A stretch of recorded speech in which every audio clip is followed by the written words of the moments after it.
Hello and welcome to the 2024 Plywood Masters here at Boulder, UK. My name is Matt Groom and I'm joined in the commentary box by Leah Crane. Leah, good afternoon. We are ready and we are back. I cannot wait for this to start. We had an intense semi-finals taking place earlier on this morning. Those athletes have been whittled down to just 6, and those 6 are about to be on stage. And Leah, looking at these boulders, massive comp wall, newly painted, and some bizarre-looking climbs out there. Do you know, bizarre's the right word. You might see from this angle a bit of an odd coloured volume climb in the background. We've both been down on the mats. We've had a look at the boulders. The climbers are in for a bit of a treat, and I think it's definitely going to test all of their skills. There's no doubt about that. We're in for a show. We are indeed in for a show. And talking about shows, we should thank some of our sponsors here. The big one being La Sportiva. Neil Gresham's been in the house showing off some amazing shoes, so thank you to those guys. UKC, one of the best climbing websites around. Lion Outdoors, Serious Climbing Distribution are our main ones. And Leah, this is the bizarre boulder we were kind of talking about. What on earth is going on screen? I've never seen anything like it. This is the safari block, and everything is pretty camouflaged. So you guys at home are going to have to work pretty hard to be able to see these holds.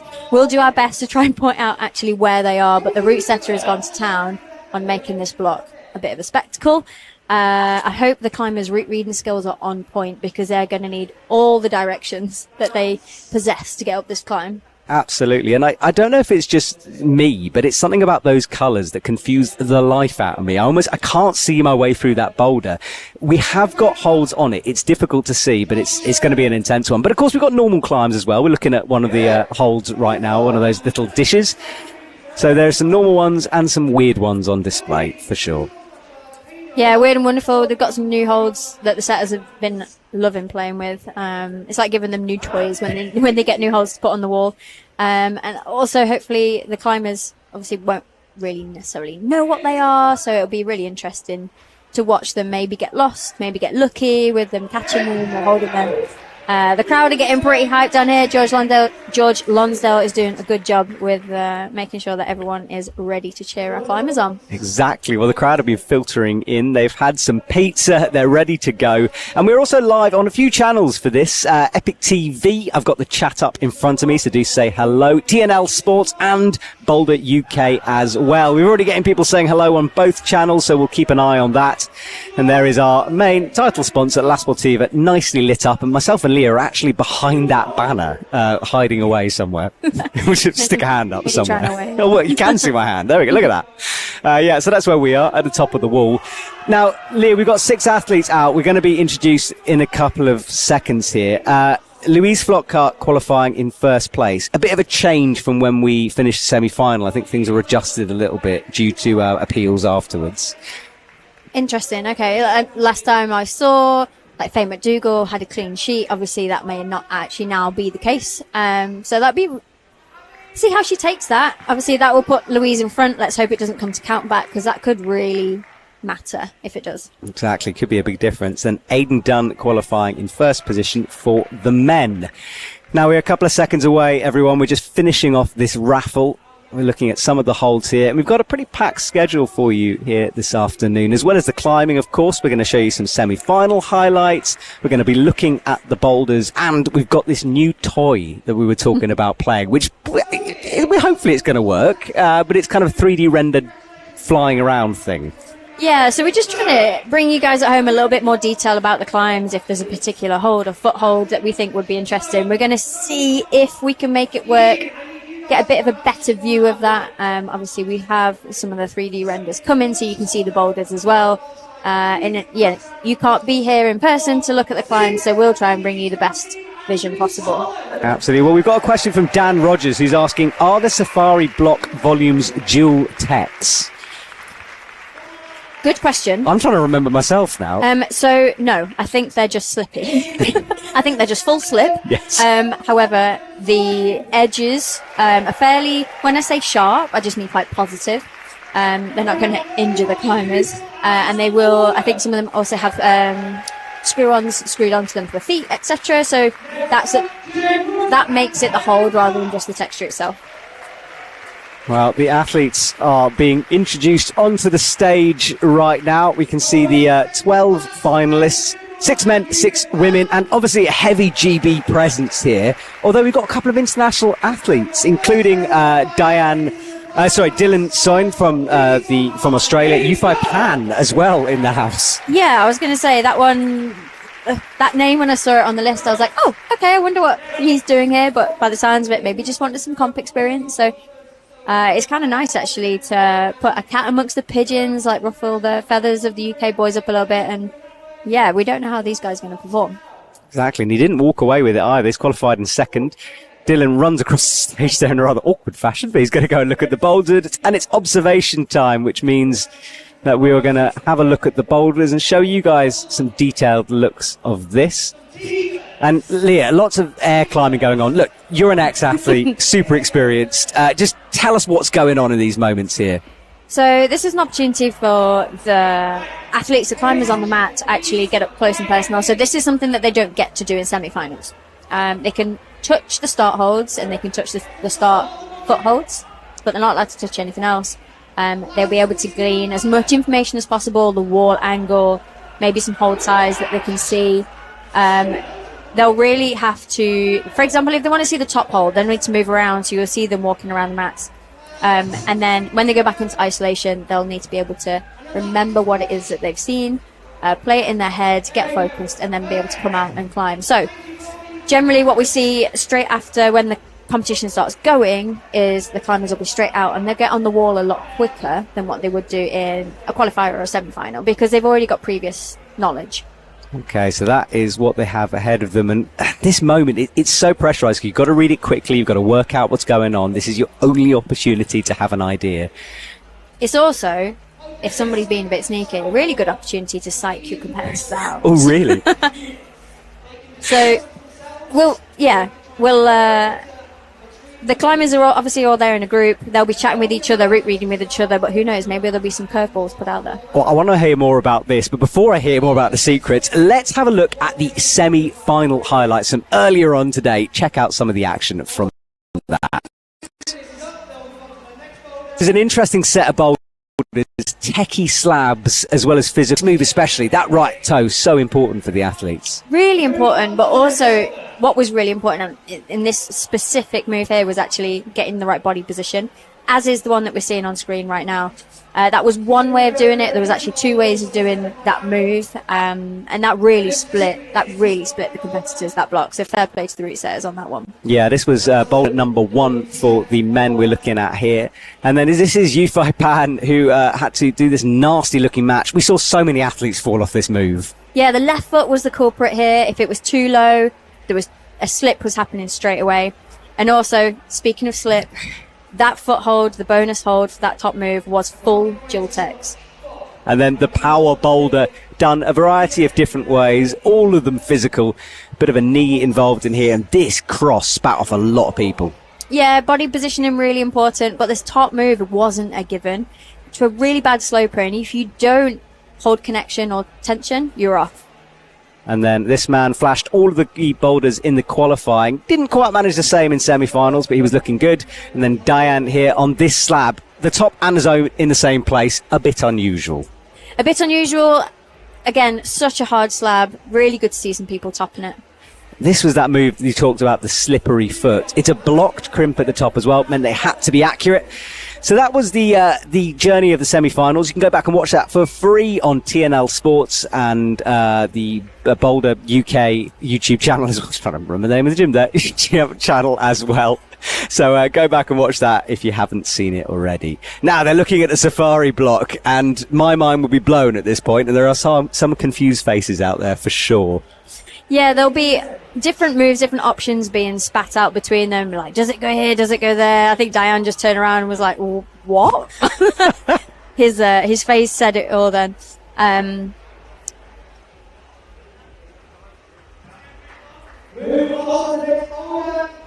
Yeah, well, the athletes spending the last couple of seconds looking at this. Now, obviously, an event like this has a lot going on behind the scenes, so we caught up with some of the organisers and athletes to find out a little bit more.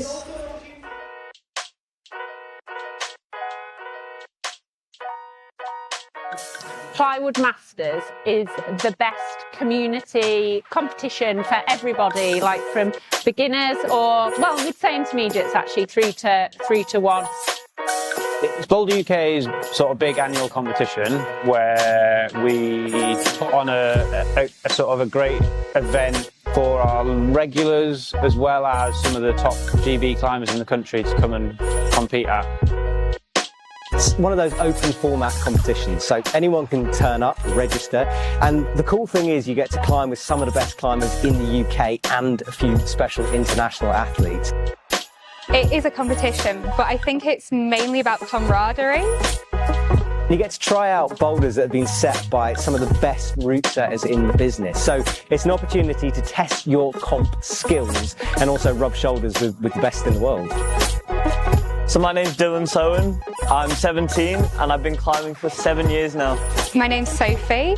I have been climbing for around 5 years, but probably bouldering a lot less. Last time it was my favourite comp of the year, I think, because it's such a good atmosphere, especially coming towards semi-finals and finals.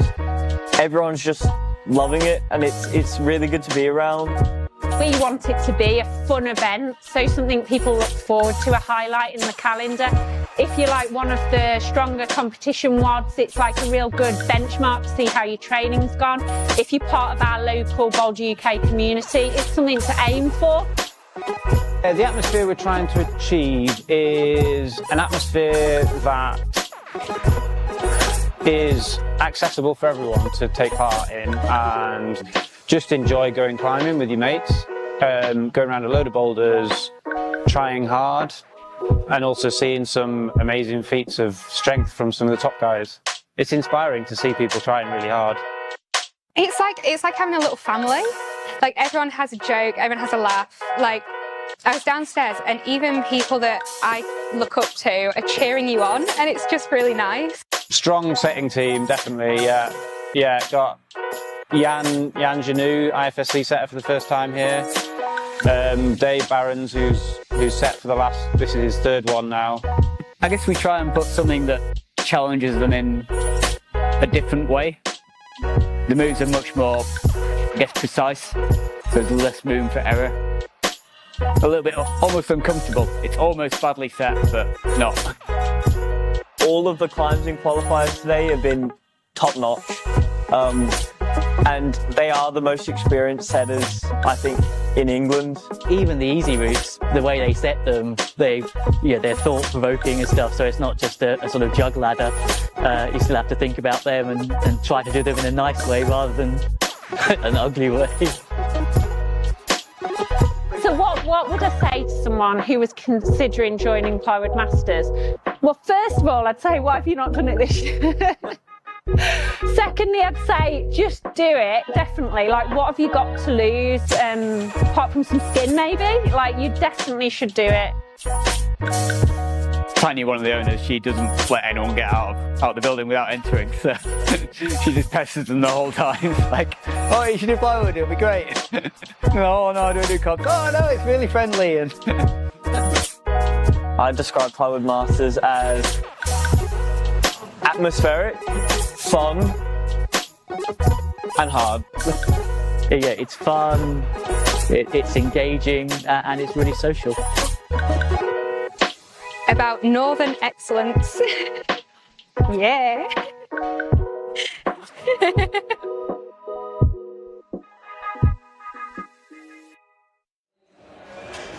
Well, there you go. A few legends on screen telling you how things work. Right, let's have a closer look at these boulders, shall we, Leah? Because this is men's number 1, set by James Gardner, and we're going to show you some renders of this. This is the boulder and a slab one. You've got to work your way from right to left. Indeed, so set by James Gardner. He's an amazing climber on a slab, so I'm quite glad that he's actually set this himself. But a bit of a very definite move left into the groove, and obviously 2 opposing volumes there is going to suggest that if you don't hit that equally, it's probably going to spit you out that groove. Yeah, agreed. And then a hard top there, little dish. So that is boulder 1, and that's it in real life. A big shout out to these 3D renders, by the way. Really impressed by them. And this is block number 1 for the men. Dave Barron set this one. 5-degree slab, balancy. Oh, sorry, women's it says F. I can't read. So let's have a look at this in terms of the render. Again, a teetery-tottery start for the women. Yeah, so maybe one to really hold the nerve. That obviously the foothold, we've seen this in the men's semi-final. The handholds themselves are looking teeny tiny, so really bad dish, moving across to the right onto two tiny little pebbles. They're not going to give you much stability at all. So the feet are going to be really important here, keeping close into the wall and not toppling out backwards.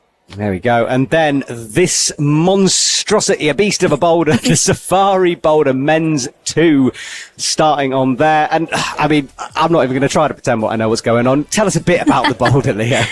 So again, fairly hard to read this one. It's not obvious the moves you need to make through. Some of the holds that are screwed on are Dual-Tex. Some of them are resin. The angles of the volumes themselves are going to be really important. It's going to involve some toe hooking, some real movement of the body, and making sure that you're shifting your center of gravity, because this one is not going to give you anything. And Max Ayrton set this. It holds as well to him, so it's an intense boulder. I can't wait to see that one. This is women's number 2, second one the women get to play on. James Gardner again setting this one. Coordination and balance. Let's check out that 3D render, and you can tell us what it's all about, Leah. So moving, obviously women's block 1 is T3 slab. Moving on to block 2, this one is where the beam dynamic comes into play. So the first move being a palm down into a really like good juggy hold with the right hand. You'll see lots of chalk on that left black volume, and that is a palm plant.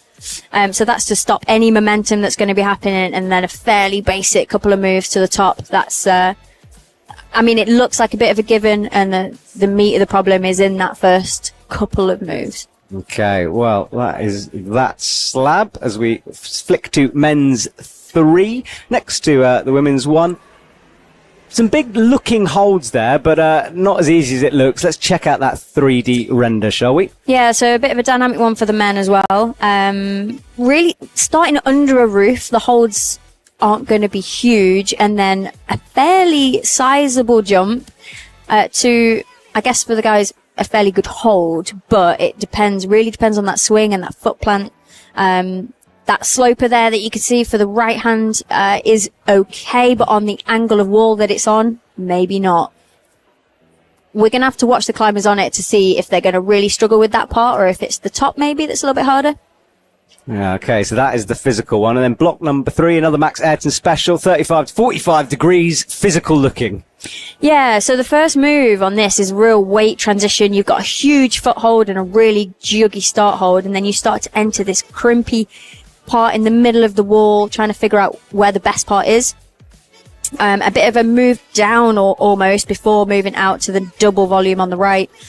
Again, when you get to this part, the wall kind of slabs out. The hold's okay, but can you stand on the sort of angled footholds and be in the right position to move? Yeah, it's going to be tricky. I certainly could not. Men's number 4, the last boulder here. Jan, the IFSC route setter, set this one. So how are the men finishing things off? Well, this one, the holds are actually looking like, anyway, fairly good, and the volume is there. I think this one is going to bring a bit of power, a bit of burl, especially into this sort of blobby blue volume that you can see. Not many moves, but I think, yeah, pumping up the power on that one is going to be important. Love that. Pumping up the power indeed. And finally, women's number 4, another Jan special. Starting off, another steep one. This is a steep one, and also one that's not going to take any prisoners.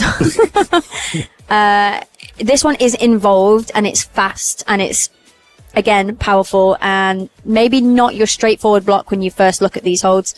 It might involve coming out feet first. It might involve knee bar. We'll see how the climbers actually move through that and how they read it. The holds themselves are okay, but it'll all be about the positions that you make between the holds.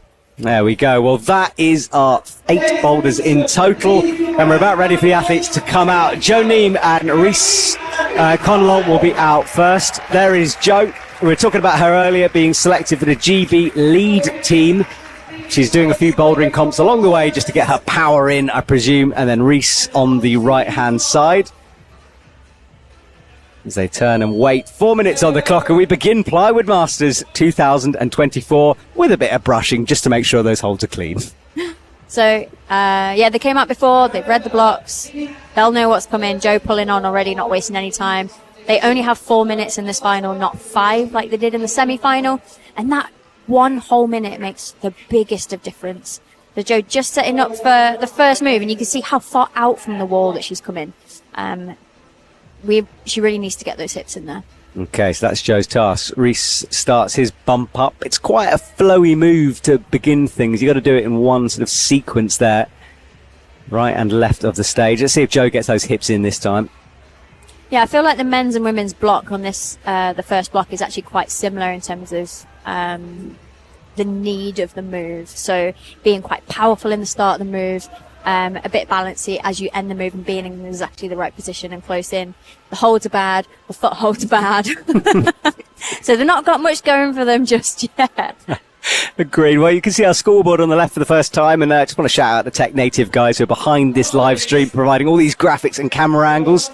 The rules for climb, if you don't know, are pretty simple. You start at the beginning, you finish at the top. There's a zone on the way, and I'm talking quickly because Reese is established on the boulder, and now he's got to move left towards this zone hold.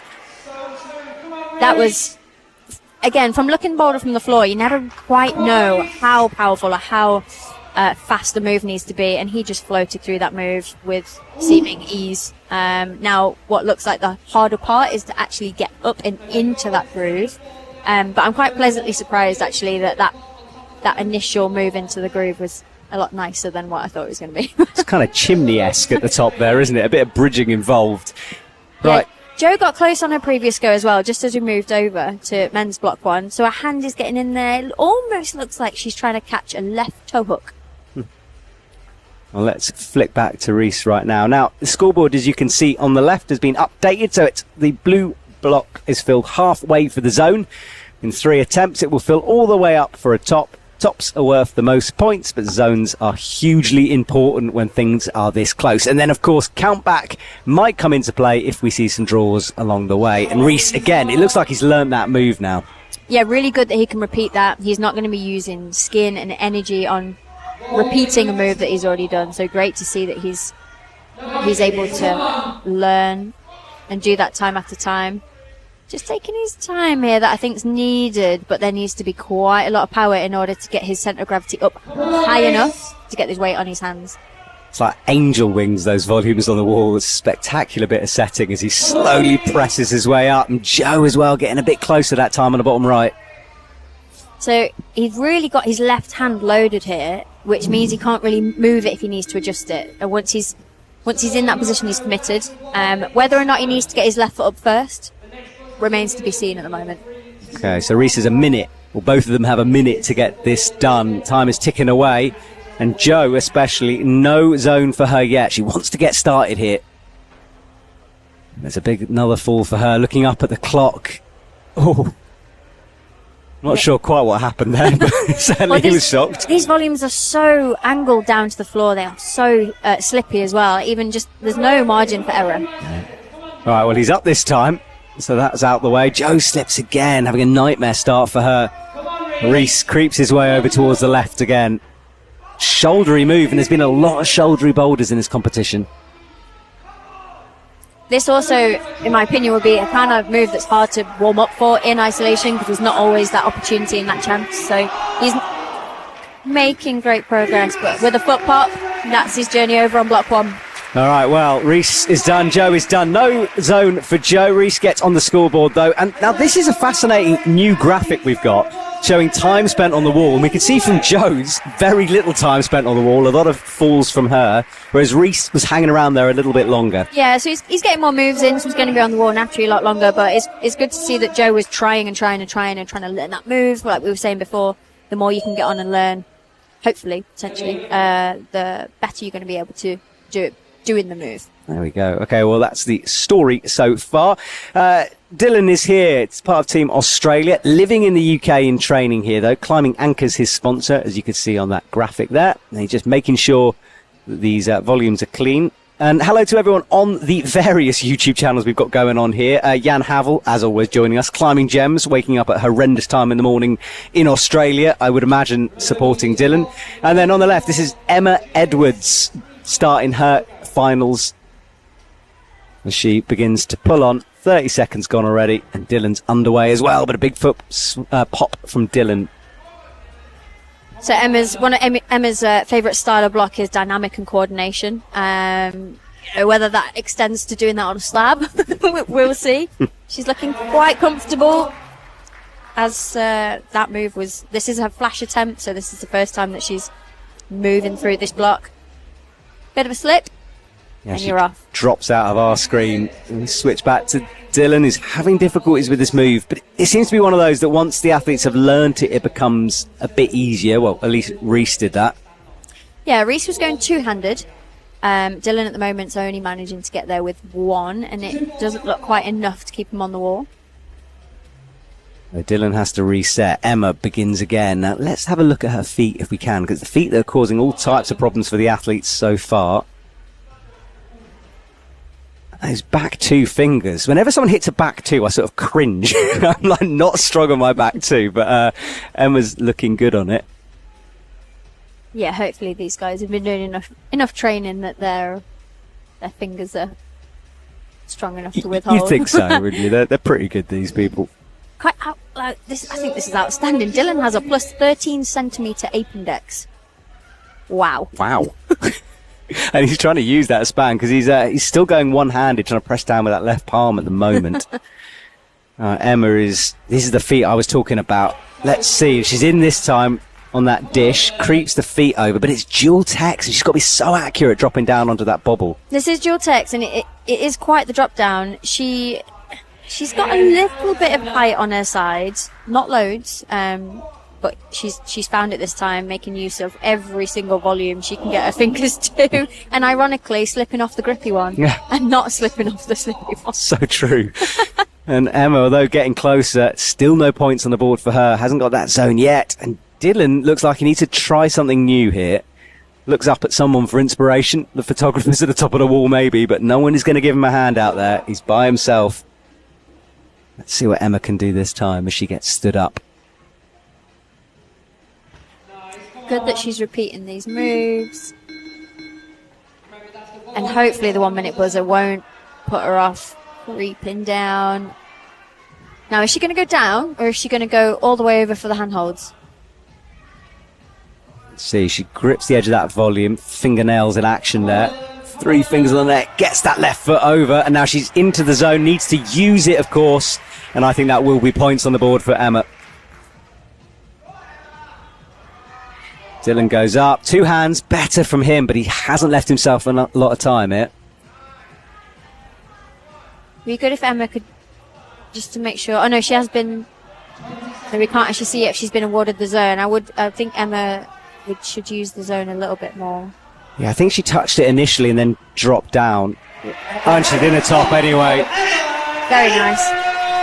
Wow, it's definitely loud. Deafeningly. Wow. It's loud in the Definitely stage. deafening. Well, Emma leaves back to the ISO area. That is the time spent on the wall. You can see how many attempts Dylan did, especially towards the end of his time. That graphic did change there. And then Emma's time as well. Interesting stuff looking at those statistics. It's always hard when you come out to a block and the first move's the stopper. It can be really disheartening, especially if you've had such a good couple of rounds beforehand. You've made it into the final. Maybe his thing is not dynamic stand-ups on a slab. We'll see. He just say his favourite style of block is mono matches, but I think there might be a hint of sarcasm in there. Maybe. Well, our scoreboard gets updated now. Joe jumps to the... Holly. Yeah, Holly jumps there. Holly on. Holly on now, climbing yeah. now, yeah. All right, so Holly on the wall. And Sam Butterworth. Sam with those bright coloured shorts we've seen quite a lot of. Standing up, he goes one-handed as well and shakes that hand out there. Not sure if he hit it. It was a bit of skin scrape coming down. Leah's giggling next to me because I just want to say the athletes have written in a sort of a bio thing, a load of information for us. And as you can imagine, some are quite funny. I'm mainly laughing because Sam is saying that he does not like the Rock City UFO hold, which I'm fairly sure is the one he's jumping to right now. Right. So soz Sam. Yeah, he's in some trouble there. They're the one you have to deal with. Holly making that step down just look easy. Yeah. That was really nice to watch. She's been so good throughout this competition, actually. Really impressive. In other competitions that she's been in, watching her on a slab, you know, she can move really well. She's quite aware of what's going on with the rest of her body as well. So she's already done one stand up and a step down. So let's see if she can really pounce up into this final stand up and hit the finish hold. Oh, not pounce at all, and do it completely static. Super quick from Holly. As she gets that done, jumps to the top of the leaderboard for her. And this is where you can really start to see different styles within the competitors. You could see that Emma really bounced up to the top hold, and Holly's just there standing there. Good hold from Sam. Yeah, he's in now. That right hand on the dish, left hand on the volume. This jump move coming up next into the corner. It's like he's about to static it. Yeah, I say jump. He doesn't jump. Fair enough. He walks his feet over. And so this is what I wondered, with the left foot up first, being able to really kick your left hip up now nice and high. Hopefully they've done a bit of stretching and they're ready to get their right foot next to their right hand. Oh, like so. A lot of stretching going on there. Huge drop knee. With a tiny top hold, you can see he's just bringing his centre of gravity back down into the groove just to stay in tight. Legs are shaking, hands are shaking, but the top is in. He controls that top. 2 hands on it. The judges will give him that. And he will leave the stage pretty quickly as he walks into the shadows in the middle of the stage with a puff out of breath there. Job done for Sam. Holding his back. It was really awkward, especially when you're in the groove. Personally, I love groove climbing. I really enjoy it, but it's a definite style of climbing that's going to test your ability to bend in ways that you wouldn't normally. Exactly. All right, well, that's time spent on the wall. As you can see, Sam zone in 4, top in 2. So next up, Diane Akbar walks on. Moving through this final pretty rapidly at the moment. And then Jen Woods, what a legend she is. Been on the GB team for, well, since I've been watching climbing, really. And really, really strong climber. 13-ish years she's competed for. Wow. I like the ish as well. That's standing on the fence, that's good. The memory starts to blur a little Oh, bit, mine's always gone, don't worry. Well, Jen falls on the first move, though, going up to that shallow dish. And Diane checking this out as he pulls off the ground, gets underway. He's 20. He's got a span of 1 compared to Dylan's 13, for example. So it just shows you. Really nice first move there. His climbing hero is Tomoe Narazaki. So, you know, potentially there's a bit of inspiration for his climbing style. But he's quite hoppy, he's quite poppy. He's choosing to go dynamically. And this is what I initially thought this move was going to be. The first 2 climbers proved me wrong in that you can do it completely static. Diane, you know, should he have gone static? He looked close to the dynamic way, and maybe we'll actually see him try again. Hopefully it doesn't cost him too many attempts. Yeah, okay, so Diane will reset. We're watching Jen Woods go up with the left. She's doing it very quickly up to that dish. She's going quite quick, and she's nearly getting there, but I think going over with the left hand, it's almost rotating the top of her body away from the wall. I feel like I'm talking a lot about moving away from the wall, whether it's with your hips or with your chest. But when you're climbing on slab, it is so important that you know and you're really bodily aware of being close or not, and when that's needed. Diane makes that move. Looks so good, that spring up. And you're right, it's exactly Tomoe-esque in the way he does that. Oh. Lot of control. Like tension when he needed it just then. He'd learnt a lot from the first go. And he's doing that big drop knee as well. Right hand. He's got to take that left hand off, though. Pull down on those fingers. Squeeze that right... Oh. Yeah. Did the same thing. Squeezing that left arm through, you know, could he have brought it out and round to not rotate his body? Maybe. It might have been safer to not hit his face in volume. He didn't. He's fine. It's always just terrifying watching isn't somebody it? get that close. Yeah. And we saw a few bangs and scrapes earlier on, so a couple of athletes pulling out for injury. Hopefully they're okay. And Jen Woods is in. And 1:36 on the clock. Big drop down here for Jen. Doesn't look as close to the foothold as, for example, Emma did. When you're hitting a slippy volume onto a slippy foothold and you're looking down on it as well, it's a bit of a daunting move to not just think you're going to carry on. Yeah. Which is what happened to Jen there. Yes, I'm about to say, yeah. She carried on to the mats on that one. Diane again up to this jump. Less smooth that time. And the minute buzzer might, oh, there it goes. So let's see. Flicks that right leg out in order to balance himself. Very smooth. Nice that he's repeating it again. Jen's got into the groove now. Not actual groove, she's on the slam, but got into the groove of the move. Yeah, all right, she's got to do that drop down. Diane's got to finish this thing off. He's had one hand on that top already. Needs to match it with control. Jen's in as well on the bottom right. Keeping that chest in close. She just needs to continue that trend through the rest of the block. Diane, is he going to come through with the left? He is. Oh, no, again. It just seems like when he brings that left arm through, it almost pushes him a little bit backwards. Yeah, and you can see the top of his body start to move, and I think that just translates down the rest of his body to a foot slip. Jen's close. She gets a top. Jen not having a foot slip. She was very much in control. And Diane, I don't think he's going to have enough time. Oh, you can't get much closer than that. But he'll only get the zone. And look at that time on the wall. That just shows. And Jen, I mean, look, not much success early on, and then loads of success on that last final go. She left it right till the very end on that. Yeah, being able to unlock the foot fall down, if that's what you want to call it, and then being able to cruise to the top, especially with the time counting down, that's really useful. You know that you don't have to repeat that horrible move again. Yeah, exactly. All right, one of our international athletes, Yufei Pan, is here. You forget he's only 23. The man's an Olympian, and he's out brushing the holds. And this is interesting because we're obviously about to begin the competition circuit, really. You know, we've got Quiff coming up, Studio Block, and then the World Cup's kicking off in China. I mean, Leah, you must remember this from your athlete days, this process. It's a chance to sort of remember how to comp climb in a way. It is, yeah. I guess the main difference with these competitions, though, from the World Cups is that you have to do so many qualifying blocks to even get to semis and finals. So it's a tall order for the climbers. They climbed, 30 blocks yesterday. They've climbed in semi-finals and now finals again. So physically, they've been through a lot. Their skin has been through a lot. And all of them obviously want to win. That's why they're here. So trying to put their best performance in now is imperative. Absolutely. Well, Faye McDougall is up and into the drop-down move now. Yufei Pan has hit the first hold. Seems a bit stuck, but now brings that left foot up. Well, I was impressed by that drop-down. She did it quickly. No creeping from her.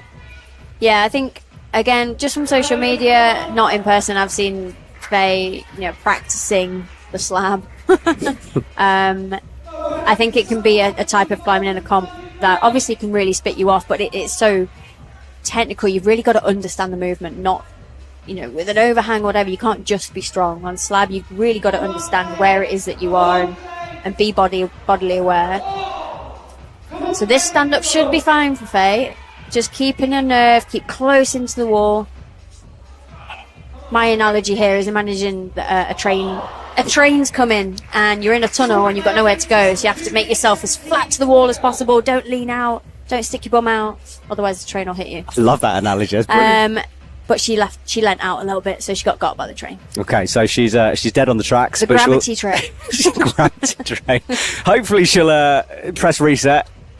She's not dead forever and she'll come back and climb. Yufei Pan, meanwhile, isn't having the best time down low here. He's had a few moments where he's fallen. Just that time. I mean, his feet were doing nothing on the catch of that move. That was all one hand contact strength. All right, so now he's trying to fiddle around with his volume. Springs to the left, hits that palm. Faye starts this. He's got one foot in nothingness, sets herself up, drops down. The train hasn't hit her that time. Yufei Pan gets that big left drop knee, hanging the right foot in space. No. Didn't look very comfortable on those palms. Maybe he's a bit sweaty on them. That's going to feel quite terrifying if your palms slip like that. Oh, that left hand seemed to fire off the zone as she went up there. Yeah, I feel like, again, almost getting a little bit of last move fever. So she's thinking about trying to grab the hold and not necessarily the position she needs to be in to get there.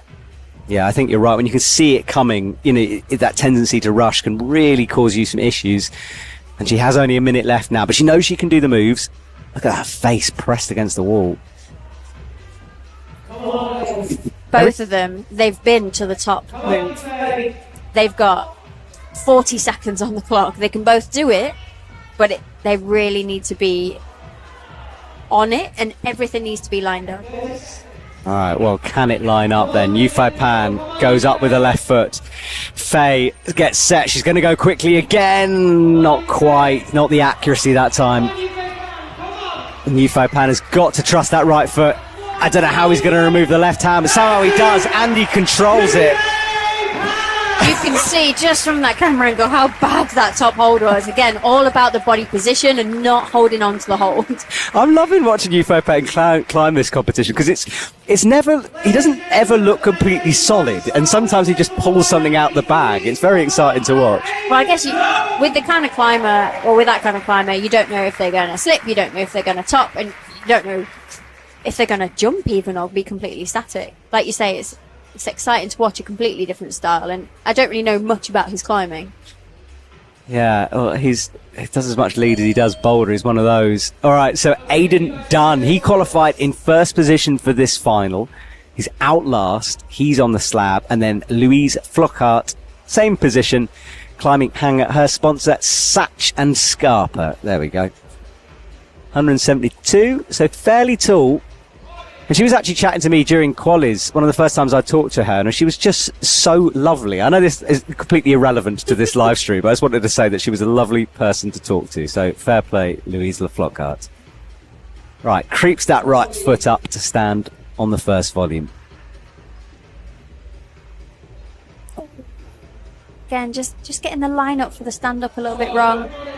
Aidan, like saying, I was speaking to him before, he says he's feeling on good form. He really enjoyed the semi-final boulders, so I hope that he's going to enjoy these boulders as well, because I think his climbing can be phenomenal if he really gets into a good sort of momentum with the climbs that he's put in front of him. Okay, he's certainly put himself in a good position for this final, but that's a bobble and a slip. So Louise getting the height there, but just, I'm not sure. She's just sort of peeled off backwards. Yeah, she's giving it a good brush.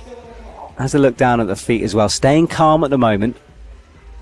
So what it is, this women's problem is I would hate to see this as I came out onto the mats, because it's one of those where you can't really get involved in it. You know, you're always falling off, it seems. And again, really hard to warm this up in isolation. There's not always a slab to warm up on. I mean, sometimes there's not even that much of a wall. Here, luckily the competitors have got a lot of climbing to warm up on, but you're not going to be able to force this kind of move in where they are. So this is real sort of on-site movement for them, and their bodies are just having to get used to it as they go. Yeah, well, let's hope they're warming up slowly here. Aidan's back in this position, drops down with the foot, looks left, gets it up now, and he will start this press upwards.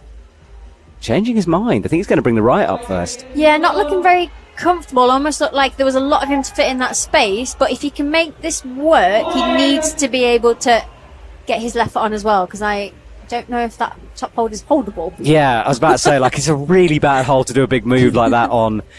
Louise struggling. Minute 40 on the clock. Can't get into this boulder yet.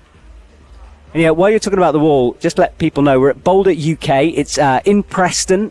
It's a great place to come climbing, near Manchester, so do go and check it out if you're in the local area. Louise goes again. No zone for her. Oh, slipping left, right and centre. Just when you can't do the first move, we were saying this before, it's a really hard place to be. Your mind can start to wander. It needs to be as sharp as it was the first go. Yeah, that's a good point. You don't want to start sort of putting yourself off the climb at this point. She needs to pull something out of the bag. Aidan, meanwhile, he's got the zone, but we're not convinced by the way he was doing his final move. Oh, there's another foot slip. What is going on with our final two? I mean, they are the final two. We've always said the conditions, you know, they might be a little bit better for the earlier climbers. There's going to be rubber and more chalk on the holds for these two. A slight disadvantage, but only if you let that play in your mind. Yeah, it's all to play for, isn't it? She still has time. You can see when she's standing up, she's really getting those hips into the wall, but the chest is coming straight back out, so all of her weight is not loaded down onto the foot. And Aidan's definitely got the weight loaded onto his palms.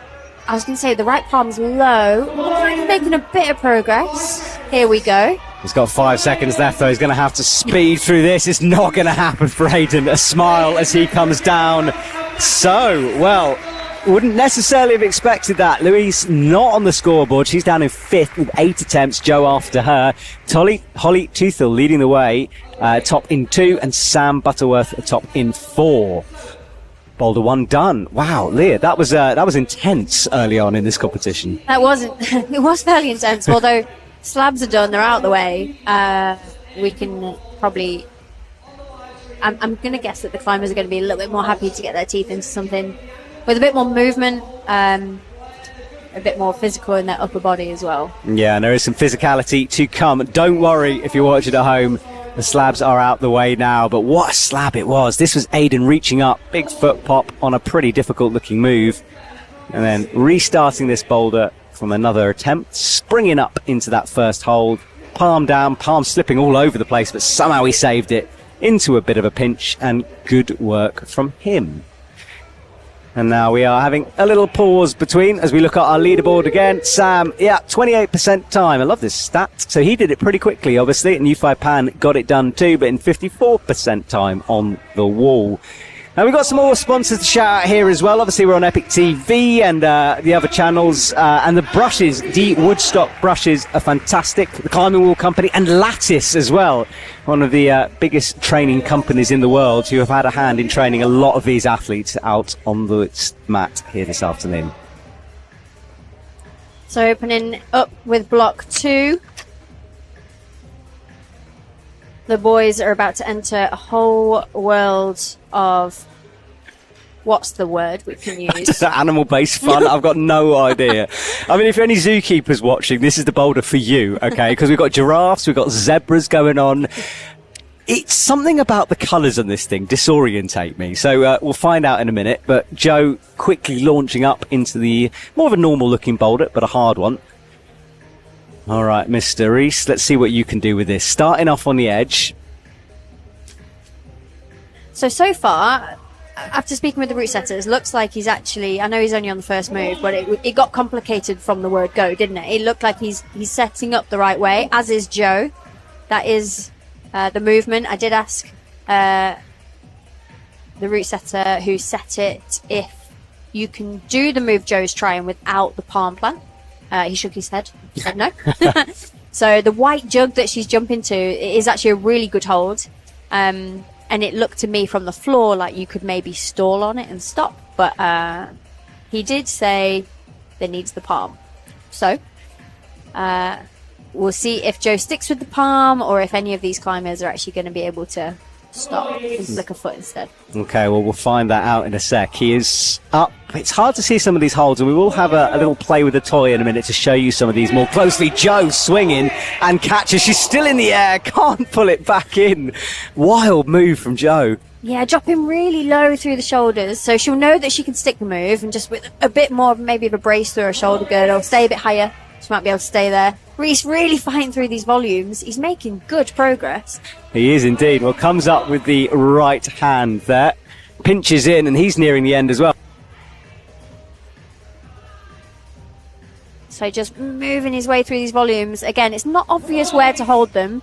After this orange volume, it is the top hold. He's just slipping off. So someone asked before, are these volumes dual tex? I think they all are one texture, but just generally quite slippy.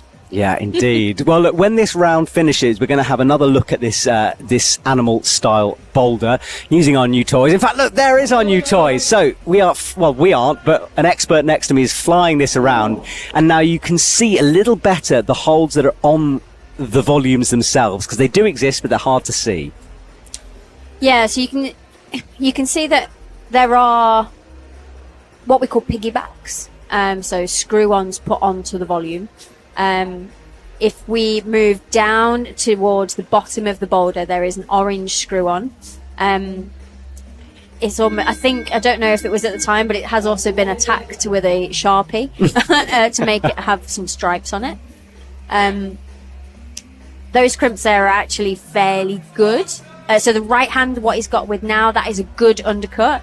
The next one is a flat crimp, so not especially fantastic, but not majorly needed because you can move through so quickly.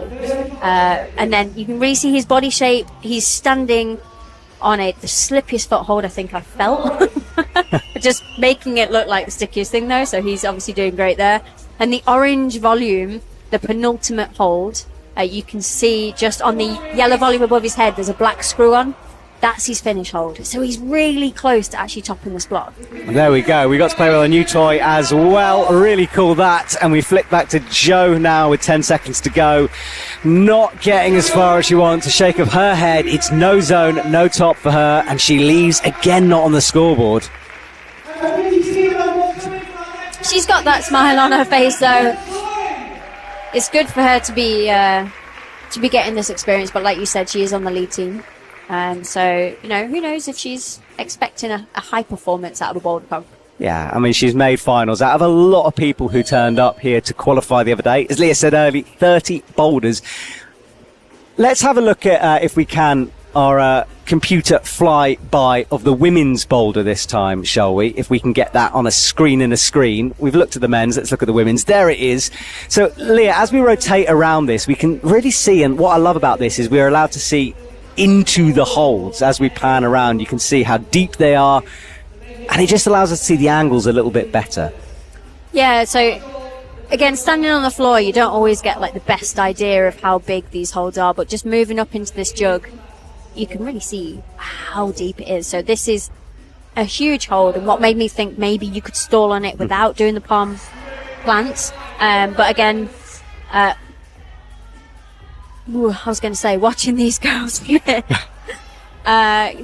see if that's possible or not. And great as well, because you can see the distance she's got to go now over to the right. So as she goes over, Dylan is on the zebra multicoloured thing. He's involved. This is, it's all go here. My brain is going crazy as my eyes flick around trying to work out what's going on. But Emma hits the top hold. She needs to match it, gets a thumb in underneath. That is a match. What a move. Fair play. I was unsure then with the left thumb which she was holding on to whether that was the right thing or not, but then being able to oppose it with the right backhand just meant that she could really keep her shoulders close in and not kind of bag out from the wall. Good top. Good top there. And look how quickly she did it as well. Just 15% time spent on the wall, so a quick send. And of course that means she gets to go back into isolation and just chill out a bit before her next round. She gets more time to rest. Yeah, she will. Obviously, because they come out in pairs, that'll also depend on how long Dylan takes to do his block. But I think that's also why sometimes when you're a finals competitor, it's hard to know when you're actually going to be coming out. So when you're sat behind the wall, you're trying to get your shoes on, but you're getting a bit nervous because are you going to be going out in 10 seconds? Are you going to be going out in a minute? You're not sure. So just almost little things like crimping the edge of your chair just to keep your fingers warm, little tips and tricks. Especially when you're on holds this size, you can really see how small some of these crimps are that they're using. Yeah, that is a nasty one. It's a flat kind of crimp that gets his toe up where his hand is. That's a nasty move. He tries to snatch at everything with the left. Yeah, so you look like you could see he was getting his foot up by his hand there. I think the route setters were wanting a really wide right toe hook on the white zebra volume. I mean, there's quite a few on the wall there, but when he gets back on, we'll be able to explain it a little bit easier. And again, more kind of 3D climbing, slightly out the box. Not your straightforward block by any means. Absolutely. I think we've got three animals involved here. I think we've got zebra, tiger, and giraffe, from what I think anyway. I think giraffe is the yellow and black, tiger is the orange and black, and then the zebra is the white and black. That's just my opinion. Let us know on the chat what you think. Yeah, so this move right here, looking for a right toe hook on the edge of the white volume, but oh, there we go. He's popped it in. Yes. It's like he heard me. Yeah, it's like that other foot he had really wasn't working for him. I'm glad he changed things up there.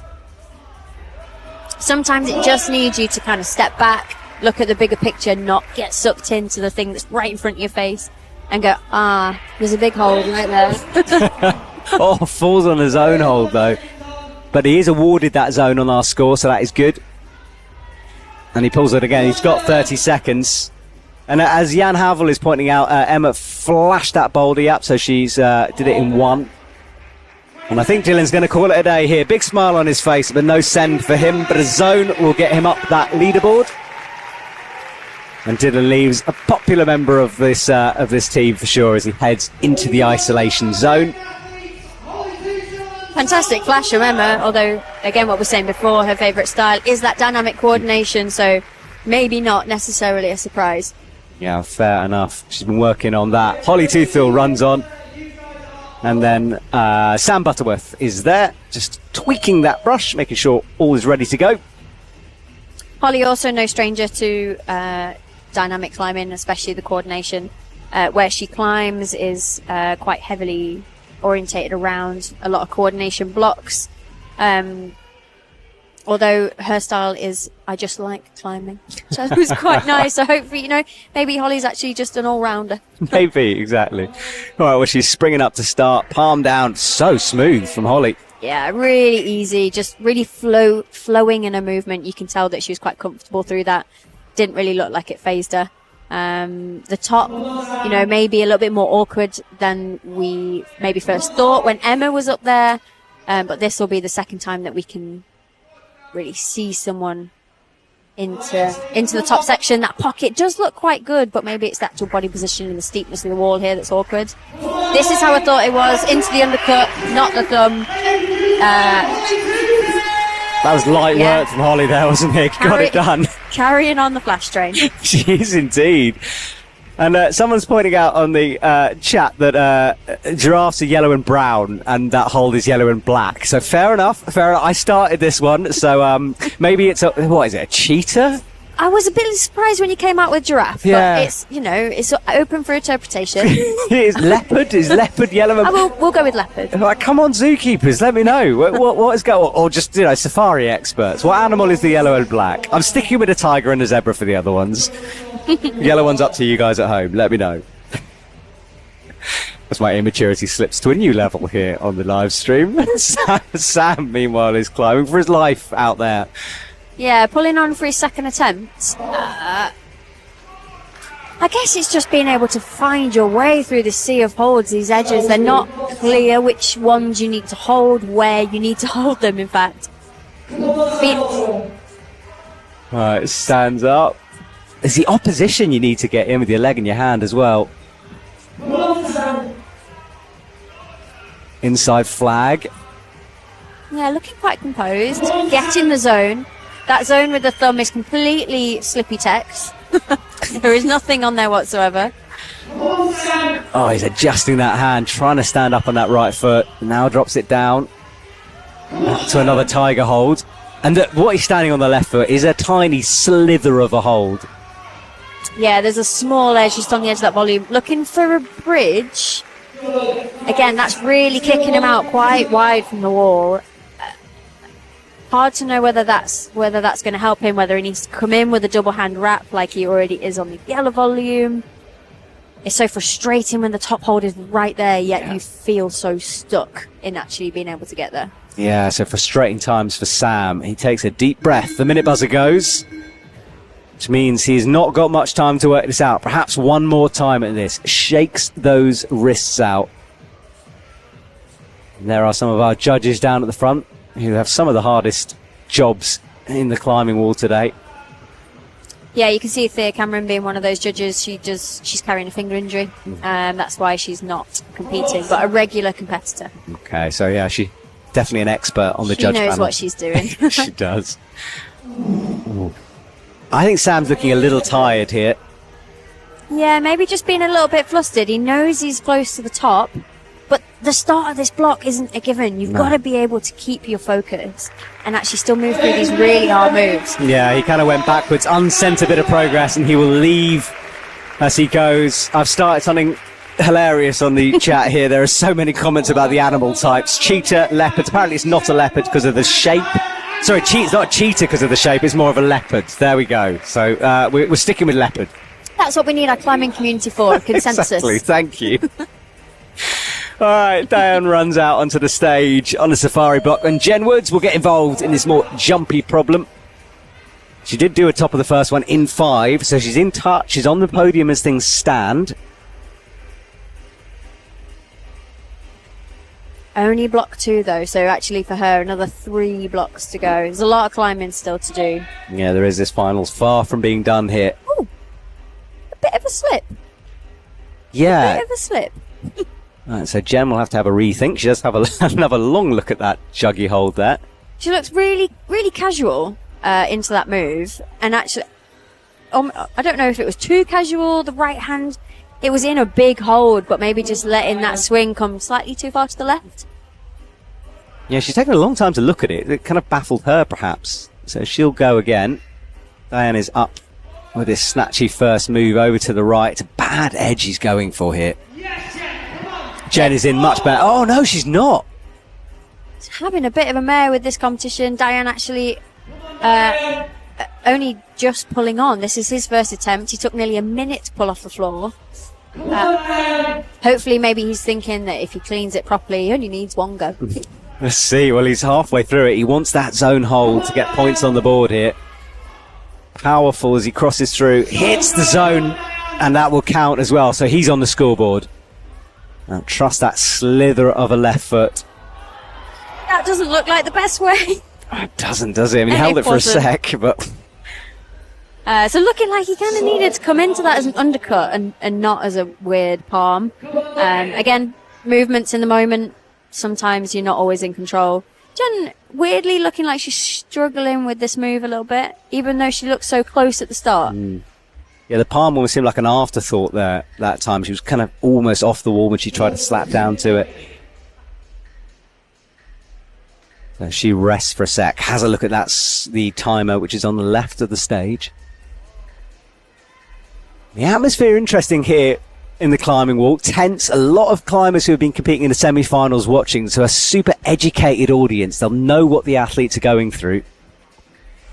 Better from Jen that time. Yeah, really stopping. You could see almost that she was swinging out from the wall a little bit, but really arching her back, flicking her legs up, trying to counteract that swing. Trying really hard, you could see, to stop that, and it's worked for her this time. Deciding to just miss out that hold because shoulder in. Rubbish. Well, an easy top eventually once she'd worked it out for Jen Woods. That's 2 out of 2 for her. She stays in third at the moment. Stick with Diane, who pops that left foot for a second. It's an awful hold to stand on that thing. Yeah, this left foot that is on is a really slippy, like flat hold nightmare, for want of a better word. And a foot swap. Oh. But he's got so much power going through these feet, he really just needs to trust them and get moving. Absolutely. Well, he wraps underneath. None of that, what did you call it, slappy palm, silly thing, whatever it was, but it's much better this time. He's near the top now. That's the final hold. He just needs to match anywhere on that volume. He does. First time we get that boulder done. It is possible.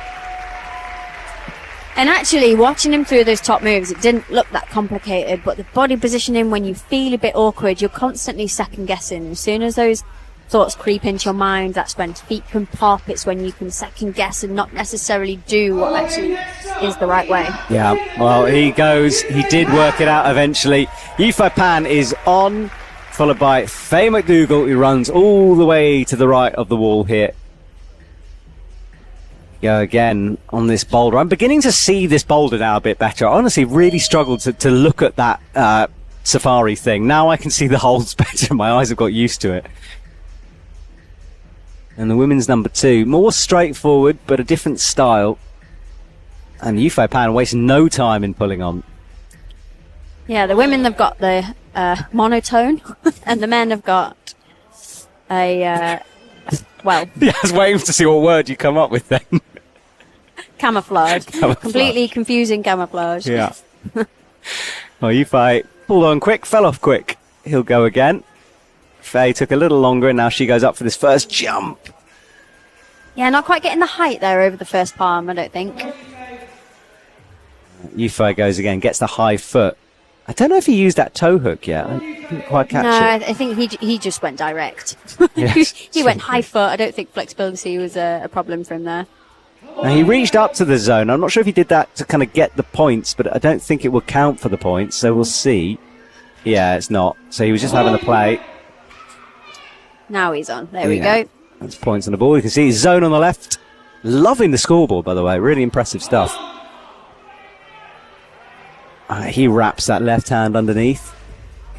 Just taking his time to place his left foot properly. He needs to keep his hips high here because that undercut is quite up by his chest. Moving his hand down, that's going to help put more pressure through his feet.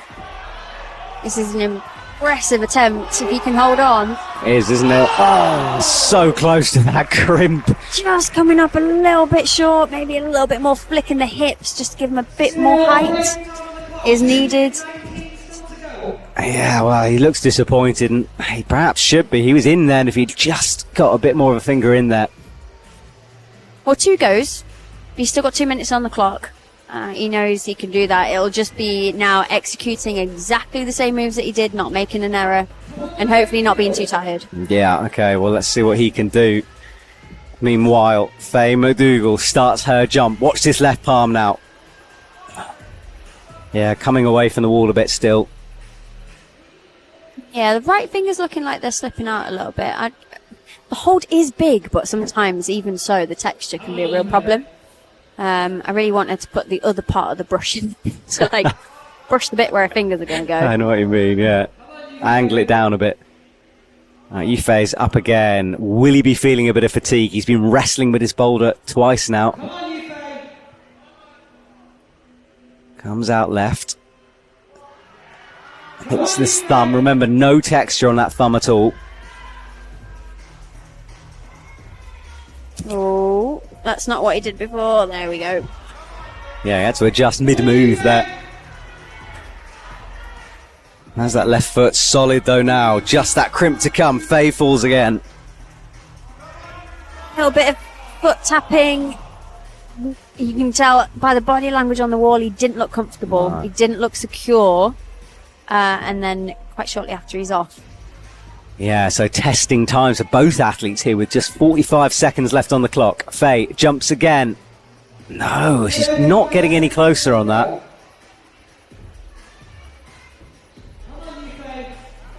And Faye still not using that toe hook that's possible on the right. Elbows up as he comes into this move, reaches out to the left. I mean, he's much, much quicker and fluid here. Yeah, still climbing really nicely through the moves. She says, as he completely misses the foot match. Yeah, Yifei is done, so not the boulder for him. Faye will keep going. She hasn't got a zone yet.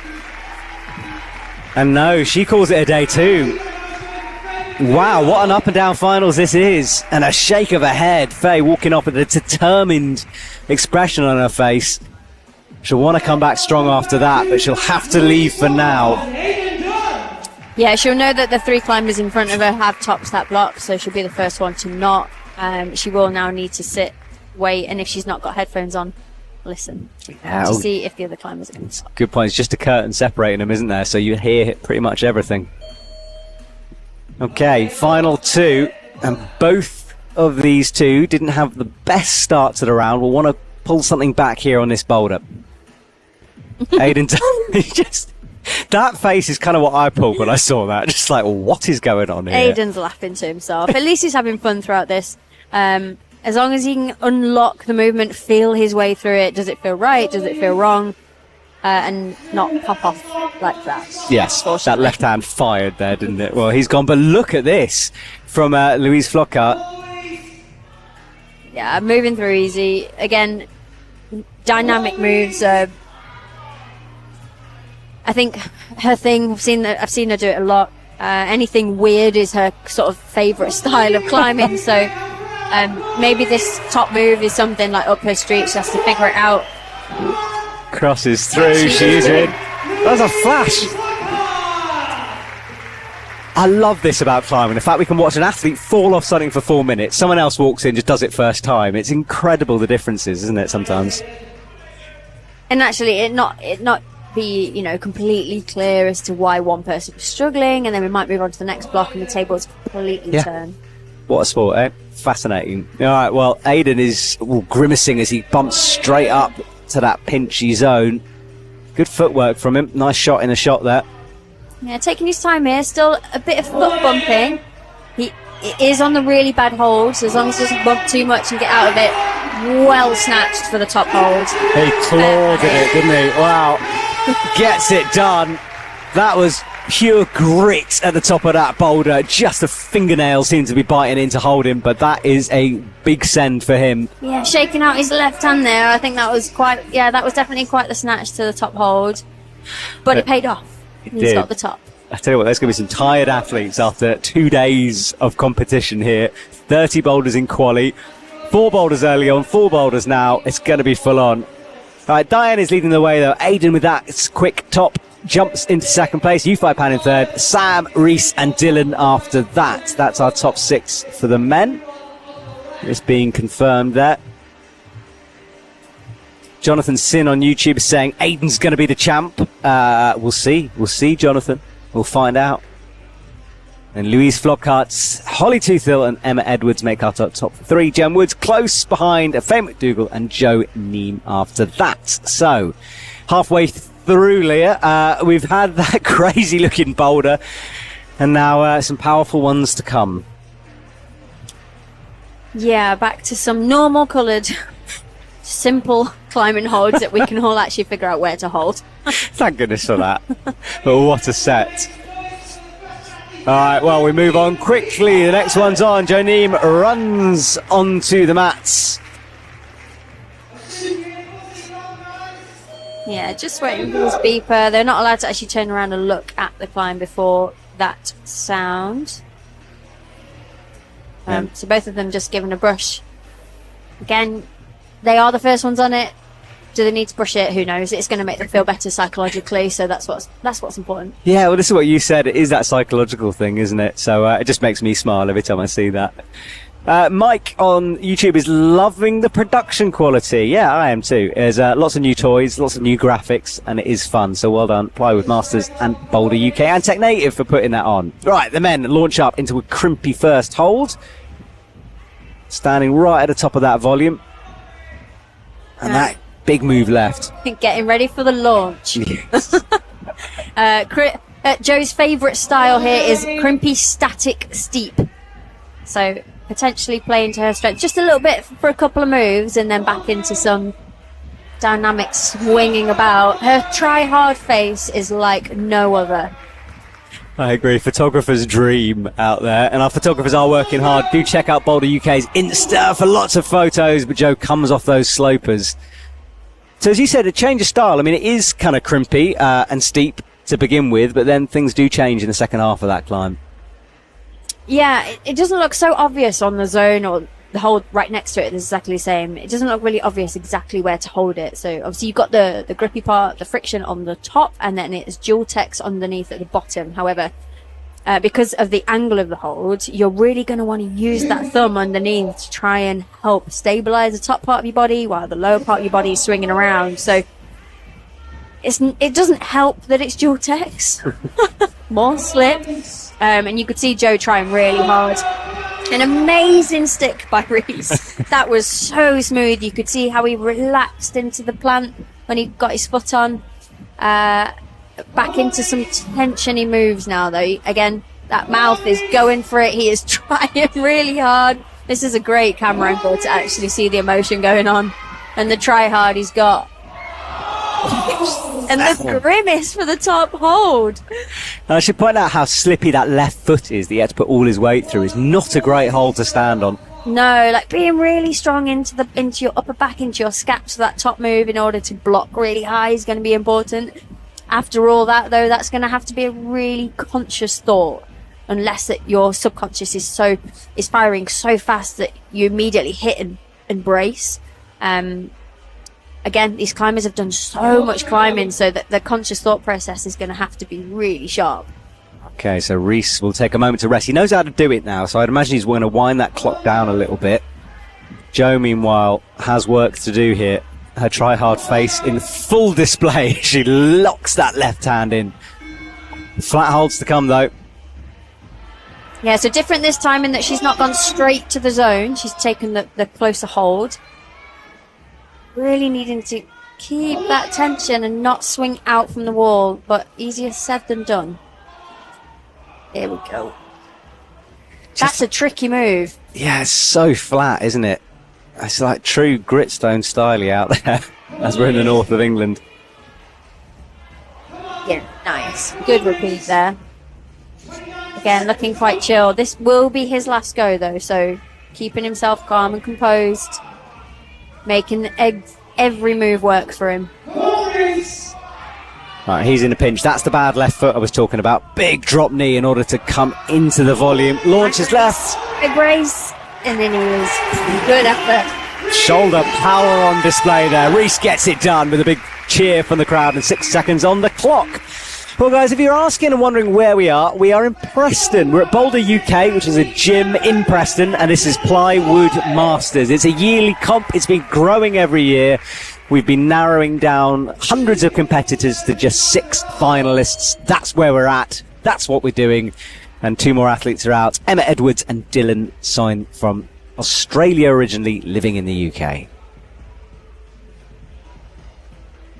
Emma is just cleaning these holds. And also, I should mention, Leah Crane, obviously, with me in the commentary box here. Leah, absolute legend on the climbing scene, of course, for many, many years.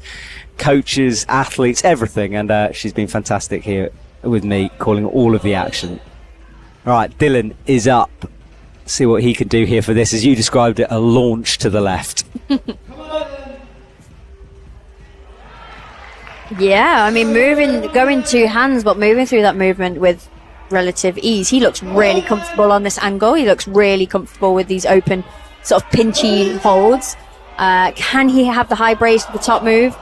Not quite. He did look like he was going to keep his feet on, though, there, and keep a bit of contact lower down. It didn't work this time round. Yeah, lots of time to do it. 3 minutes on the clock.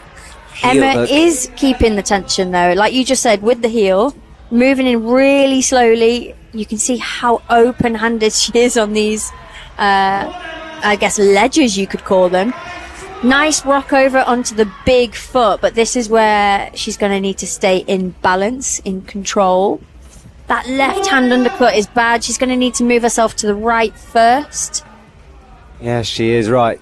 Dylan gets going. We're going to show you what Emma's standing on in a second, but we're going to stick with Dylan right now as he holds this left foot, and Emma is about to walk over to the left.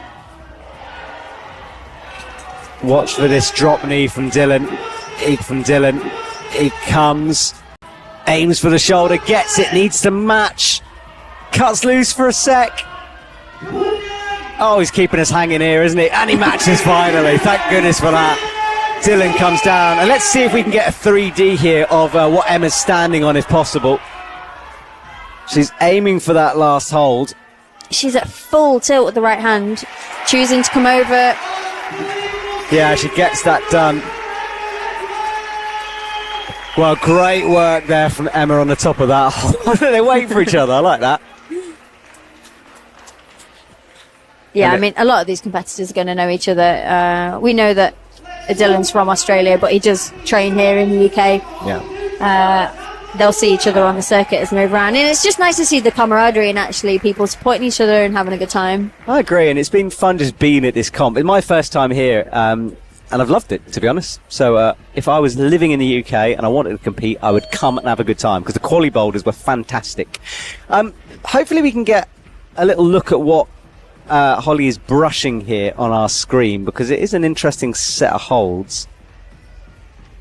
She's just sorting things out, cleaning things up, and there we go. So this is our special toy, and look at them, so slopey there, Leah. It's amazing to see it from that angle. Yeah, so this is the bonus hold, and also then what becomes the foothold for the top move. They are so angled, it's really hard to see from just sort of straight on how bad they are, but this is why the thumb, when you're holding it, is super important in order to stop that swing from happening. And then when you're using it with your feet for the top hold, making sure that you've got full force moving through that. So ideally you won't be slipping or trying to eliminate the possibility of that. Absolutely. And that is now what she's holding on to. So it gives you an idea.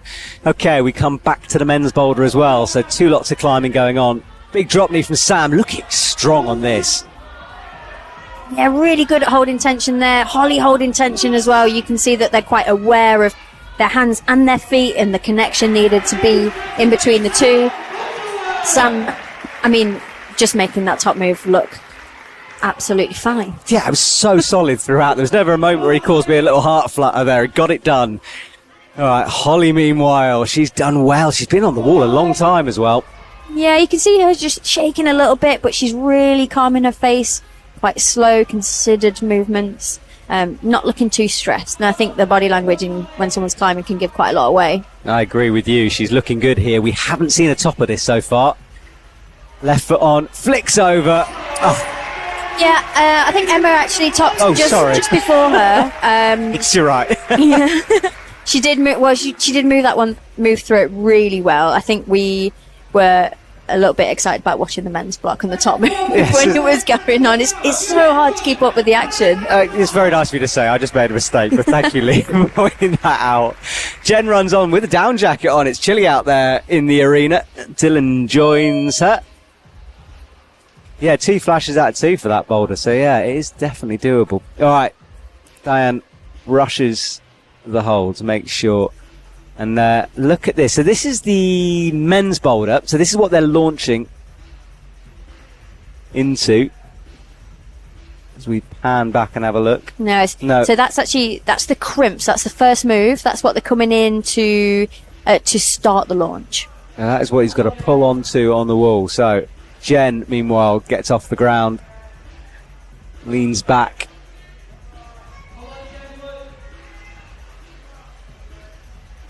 Just getting ready to set up here, and holding the swing easily. This is the techie part, though, like being able to stay in close enough to the wall, holding that sloper really well. She's obviously done a lot of open hand work.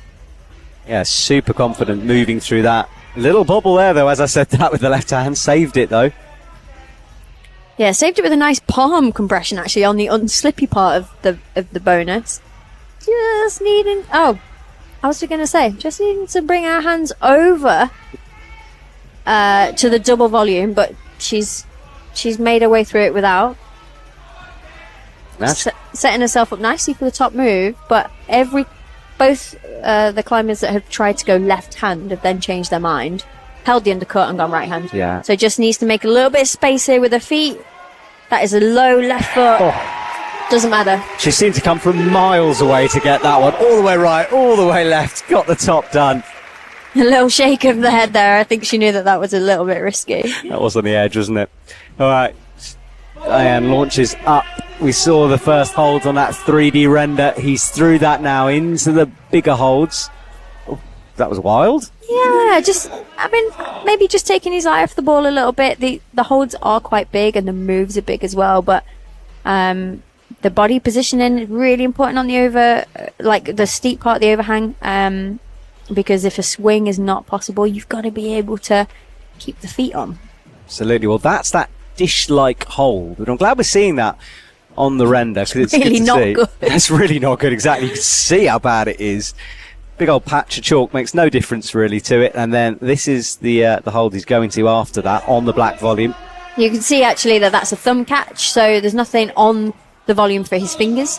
So purely relying on compression to stay on there.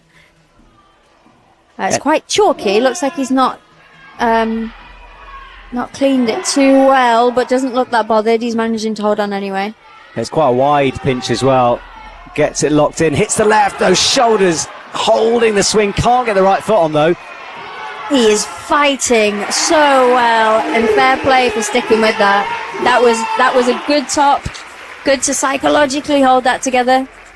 Especially as well, setting up for that top move, the right hand on the volume, there is nothing on it. That is a flat volume edge.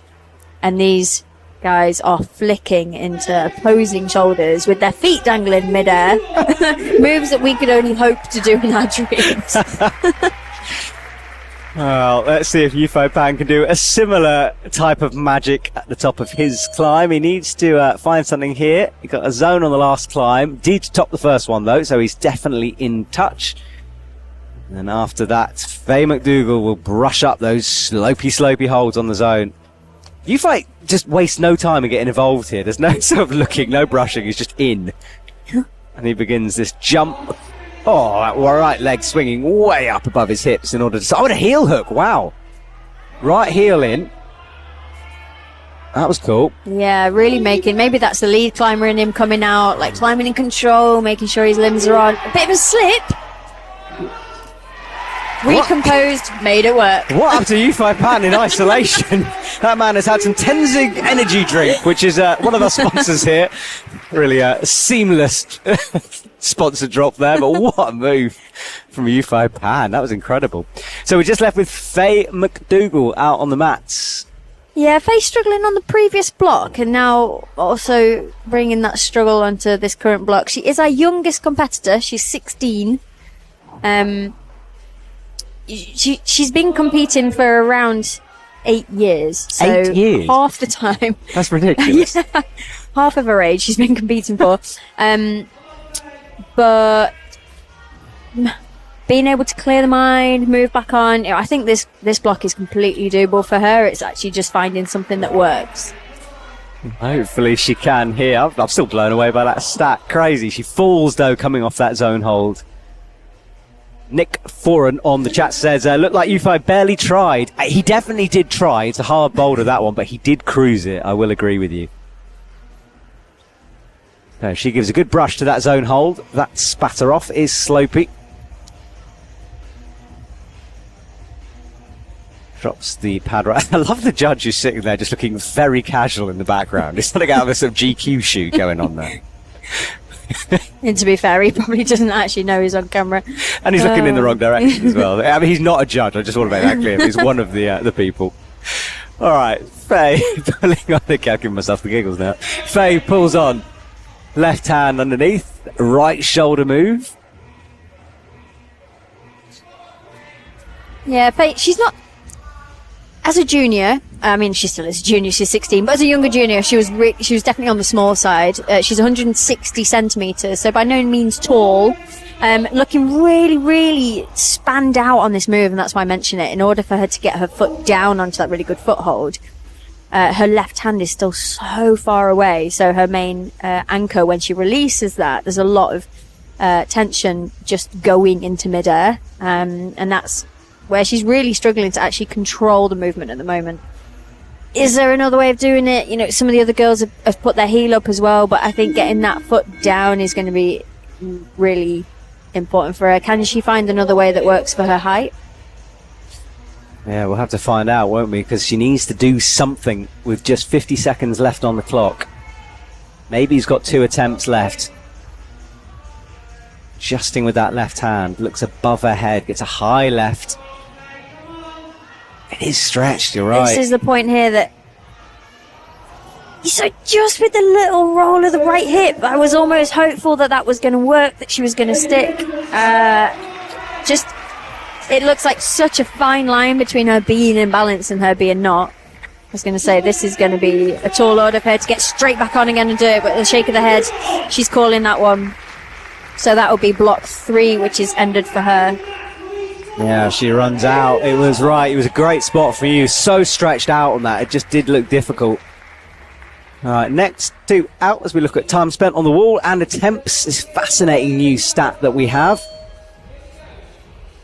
U5 with 2 minutes 32. All right, so next 2 up is Aidan Dunn, Louise Flockhart out on the pads. This will be our last 2 climbers on this block. And then it'll be all to play for with the last block. I can't believe we're almost done. No, I don't want it to be over. We've got a lot of climbing ahead, though, as Aidan has a look. Chalks up, make sure. Louise pulls on. Yeah, I mean, I don't want to jinx it here for these 2, but I think these are blocks that these 2 can. Their skill set I've seen in the past, they'll be able to do these blocks. Can they do them after all of this climbing? Their skin conditions, I think give us another couple of seconds and we'll know the answer to that. Yeah, they're both looking good at the moment, aren't they? About halfway through. Louise holds that drop down, so she's in with a chance now, as is Aidan as he moves to 1 move away. But this is the shouldery one. He's dropped so low on that compression press, but he's done it anyway. It doesn't matter. He's got his foot up and he is back in the game. Big flash from Aidan Dunn. I think his feet went slightly before he wanted them to, but he held on. Louise, though, yeah, for a moment, she really struggled, had to fight, and eventually dropping down. Yeah, so transferring her weight onto the feet and up onto the top slab is still a really powerful position to be in. And then if she can actually complete that transition and get stood up, I think it almost gives you a moment's breather before you can concentrate on that top move. Aidan holding his top move has bumped him up into the top spot ahead of the last block, so it's going to give him a real boost going in to the last block of the final. He'll probably know that he is now in contention for the top spot as well. If not, definitely. You know, it's a weird one. You almost have to listen and count if you really want to know where you are in terms of your competitors and how many attempts they've had, because they won't get a live scoreboard. So while we can see the scores on the screen, the climbers in isolation literally see the wall in front of them and the competitors around them. Yeah, they get to listen but not see as they wait nervously for the next one. Louise looks up. She's taken a long time to rest here. I think she thinks she's figured out the beater. Yeah, it's a really tactical sort of play there. Running the clock down means you're going to get a good rest, which is giving you the best chance possible to top the block. Equally, if you make a mistake, it's giving you less of a chance to actually get back on again. So it's a real big decision for the athletes, the competitors, to run the clock down or not. Depends on how confident they feel. If they really, really need the rest, they're going to have to take that risk. Well, she's taken it. Let's see now if it works. Gets the fingers on, looking better, palming down those shoulders out. What a cross through that is. So looking like she's going to cross all the way. She's got that hand wrapped. My head is sideways here in the commentary box. I'm trying to look at how upside down she is. This is... Not something that we've seen the other competitors do, but Louise is making it work. Well, that's awesome. Well, she's in whatever. And now this top. Oh, that was close. I thought for a moment, my gasp, I thought for a moment she'd just lost concentration there and was flopping backwards. But you're at the top. Wow. Well, that was unique. Let's put it like that. But who cares? She's got to the top. She's given me and Leah a heart attack here in the commentary box. But congratulations. Get it done. I don't think I've ever fidgeted so much watching a competition before. You burn calories doing this job. You really do. I don't need a fitness regime. Right, well, we leave, and a slight adjustment going on here. I think they're probably getting a hold out of the... Oh, no, they're putting a hold on the wall. Oh, this is... Oh, okay, so that was in the way of the other boulder, I think. Yeah, so just so that we don't have a technical, no touching of a wrong hold or being able to use it, the setters are just giving our climbers a few extra seconds rest. And putting actually a rather crucial hold on for the last block. Yeah, this is the knee bar, but we'll talk about that in a minute as we watch Aiden's flash launched up. Awesome. Look at those legs. I didn't kind of see that in the full speed replay. In slow motion, we get to see how much swing there was. And then that final top, the little pat after he'd matched, of course. Job done. And this was Louise, and this is where my head started going sideways, because I just sort of rotated as she rotated. All the way around with that left hand. That massive inside flag keeping her on. This was the rotation. Fought for it. I think this is a visual representation of feeling your way through the block. Yes, that's so true. Head down by her knees. Fair play. Okay, well, I think the setters have done their job. The knee bar hold is in. Let's clean the hold there. And that's the block 3 leaderboard. So that's the athletes who did block number 3 on the right-hand side, different from the scoreboard on the left. Okay. It really is all to play for. I mean, you've got the top 4 guys that have got 2 tops each. You've got the top 3 women that have got 3 tops each. Equally, again, depending on what each other do. You know, Louise has only got 2 tops, but, you know, the other girls, for example, could not maybe do any of the moves to the bonus. And so she could still actually be in a chance of being on the podium. Who knows? This is an exciting final in that the route setting has left it to the last block. Yeah, it's been great from all those route setting team. Congratulations to you guys. Pretty perfect, in my opinion. Right, a pressy start. Look, 2 face-out boulders for men and women. And shoulders in play once again, and concentration faces on as Joneem and Reese pull on. And both of them pretty much in the same position here, just trying to turn around and face back inside. So this move here that Joe is on, a real fast coordination move. You can see that she's just not holding the swing when jumping out with her right hand, and that's because her left hand needs to flick into that undercut at the same time. Reese really battling his way through this 3D volume world that he's entering. Everything's black, so it's not exactly easy to see where he's holding, but there are some screw-ons in there that he's clamped onto, needing to get literally his foot by his face Oh, nearly kneeing himself in the face there 3 times. These 2 blocks look like a struggle. And this is what I mean by when the route setters choose what blocks come first, what blocks come last. This will be a real test of who's got enough energy in the tank and enough coordination skills, still in the sharpness of their mind, in order to react when they're on the wall. Yeah, a lot going on for them, isn't there? And you're facing the crowd who are screaming out in encouragement. There's a lot of pressure going on out there on the mats. And both struggling a bit here. Fun looking blocks though, I'll give them that. Well, this is, we wanted to show this angle just to show how blind it really is under there, because you're kind of in a hole, you crawl out of the hole up into the light. I'm getting artistic here. And then you got to finish the thing out. But look, as we rotate through, we see how blind it is. Yeah, that right hand, so catching that right hand, you know where the hold is, but you can't see exactly where to catch it. And at the same time, there's something that Jo hasn't quite managed to stick yet, is that left hand flick into the undercut that she's starting to press up into now. We'll see if she does that this time, but this isn't a straightforward boulder. It's one that you have to work out and also have the energy to keep repeatedly trying. Yeah, exactly. Well, Jo comes off holding her shoulders, but look at this from Reese. He didn't knee himself in the face that time. Much smoother, got that foot up, but now has to wrestle with this ginormous volume. Forearms in action, heel wrapped around. That's what he's going for. Now, it is a bucket of a hold. It's a good one, but it's a long way to the left. And it's sideways. And it's sideways, exactly. Hard to hold. He can't just, as soon as he gets it, he can't just hang down. You can see that he's really trying to keep tension with the right backhand, but not enough. Jo is emptying the tank here. I don't know if she's got much left. 30 seconds to go. She can still fight for that zone hold, though. She is only 1 move away from that. She was trying to catch it with a toe hook then, but again, speaking to the route setters, that's not the way. Exactly. All right, well, Reese goes again. He was 1 move off. 20 seconds to go. Gonna have to be quick, and Jo wants a zone. She's fighting for it out there. Reese is doing what classically you need to train for. So when you fall off the top move and you're bouncing the clock down, you've got to be able to get back on and move quick and not make a mistake. And that's not going to be it for him today. He's just come up a little bit short, but a fantastic comp for Reese all the same. Sitting in 6th place at the moment, so he won't improve on that position. Okay, so unlucky for Reese. Good fight, though. And we have 2 more athletes out. A lot of people on the chat saying Leah would make a fantastic coach and trainer. Well, she was a coach and trainer. She's grimacing next to me, but she's had a hand at the highest level of this sport, so you are correct in your assumption, yes. All right, next 2 athletes out. Emma Edwards, Dylan Soin, last 2 climbs for them. Dylan down in 5th at the moment.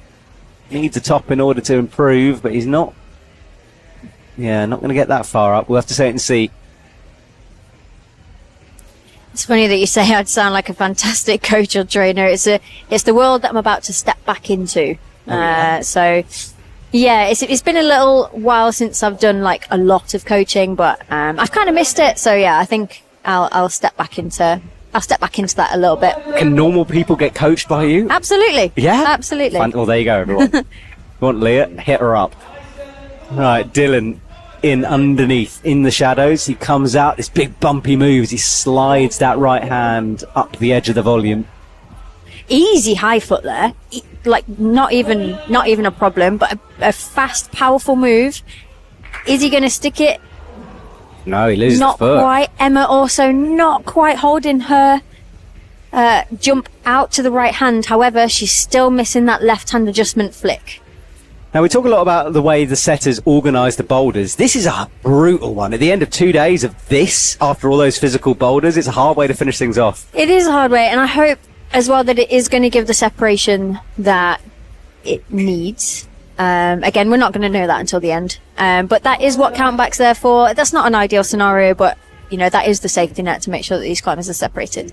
Yeah, well, let's see if anyone can get through these moves. Quick turnaround for Emma. Yes, Emma. Wow. There we go. That's what we wanted to see. That left hand switch into the undercut so she could control, she could oppose those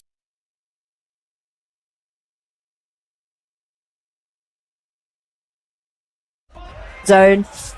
She's making fantastic progress up there. She's just popped her knee in, needing now to take it back out. Oh, just coming up short. I was actually watching her in person do that, and the puff of chalk that happened when her right hand ripped off was quite atmospheric. It was indeed. Well, Dylan slides as well.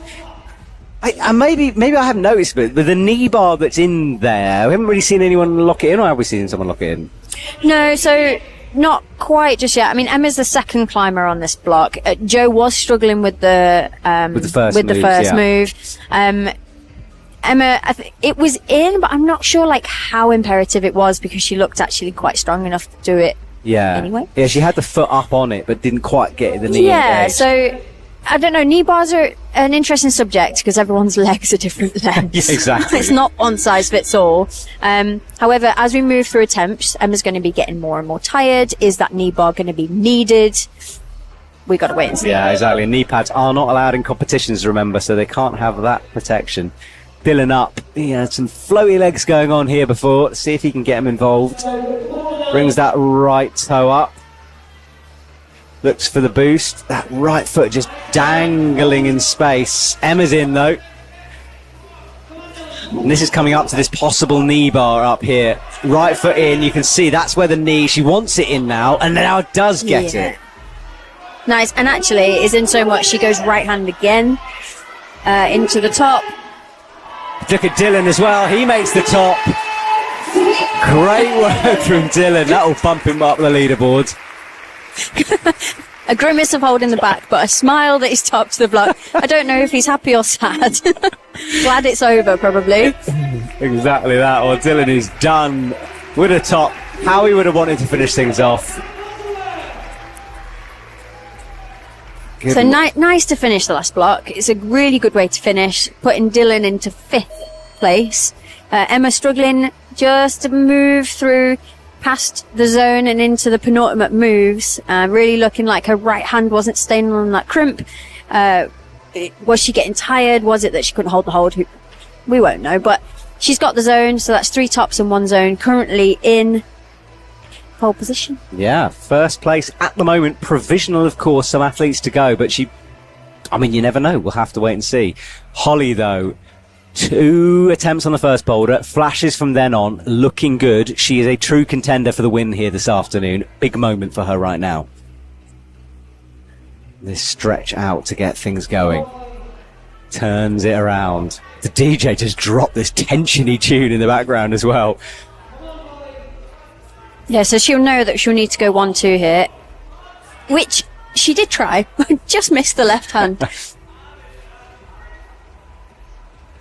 Thuggy stuff from Sam. Yeah, moving through with confidence. I just hope he can hold this composure together and not get too flustered for the top. This is a big move.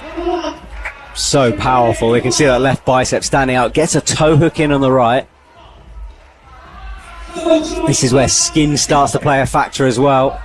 And you can see the logo right above Sam's head there. That has been retextured. So old holds that have had a retexture put on them was to try and recycle the life expectancy of these holds. So instead of just chucking it in the bin, retexture it. Way better for the environment. But he's looking fantastic, and he gets the match at the top. With what looks like a sort of a back heel in underneath as well. Wicked move from him. That's moved him up to the top of the leaderboard. Things flicking around here. Yeah, so 3 tops for Sam, bumping Aidan down into second with 2 tops currently. Yeah, that right hand she's trying to hold is difficult if you lose the left. There's not a lot on it. Yeah, I'm not sure that that's it possible. No. I don't know, who knows. Yanya's not here, but you know. That's true. Yeah, I think she's in Japan right now, so yeah, we'll get her over to test it out for us. Right, Holly turns. She makes that turn look. So when we watch Jo fighting on that turn, we know how difficult it is, and Holly's looking strong. Oh, maybe it is possible. It is possible to swing in and match. Fair play to her for holding that. That looked like a hard move. Let's hope she can make her way through the top now, so she doesn't have to repeat it. Straight in with a knee bar. Big move to come though, and looking a bit shaky here. Drops the left foot down.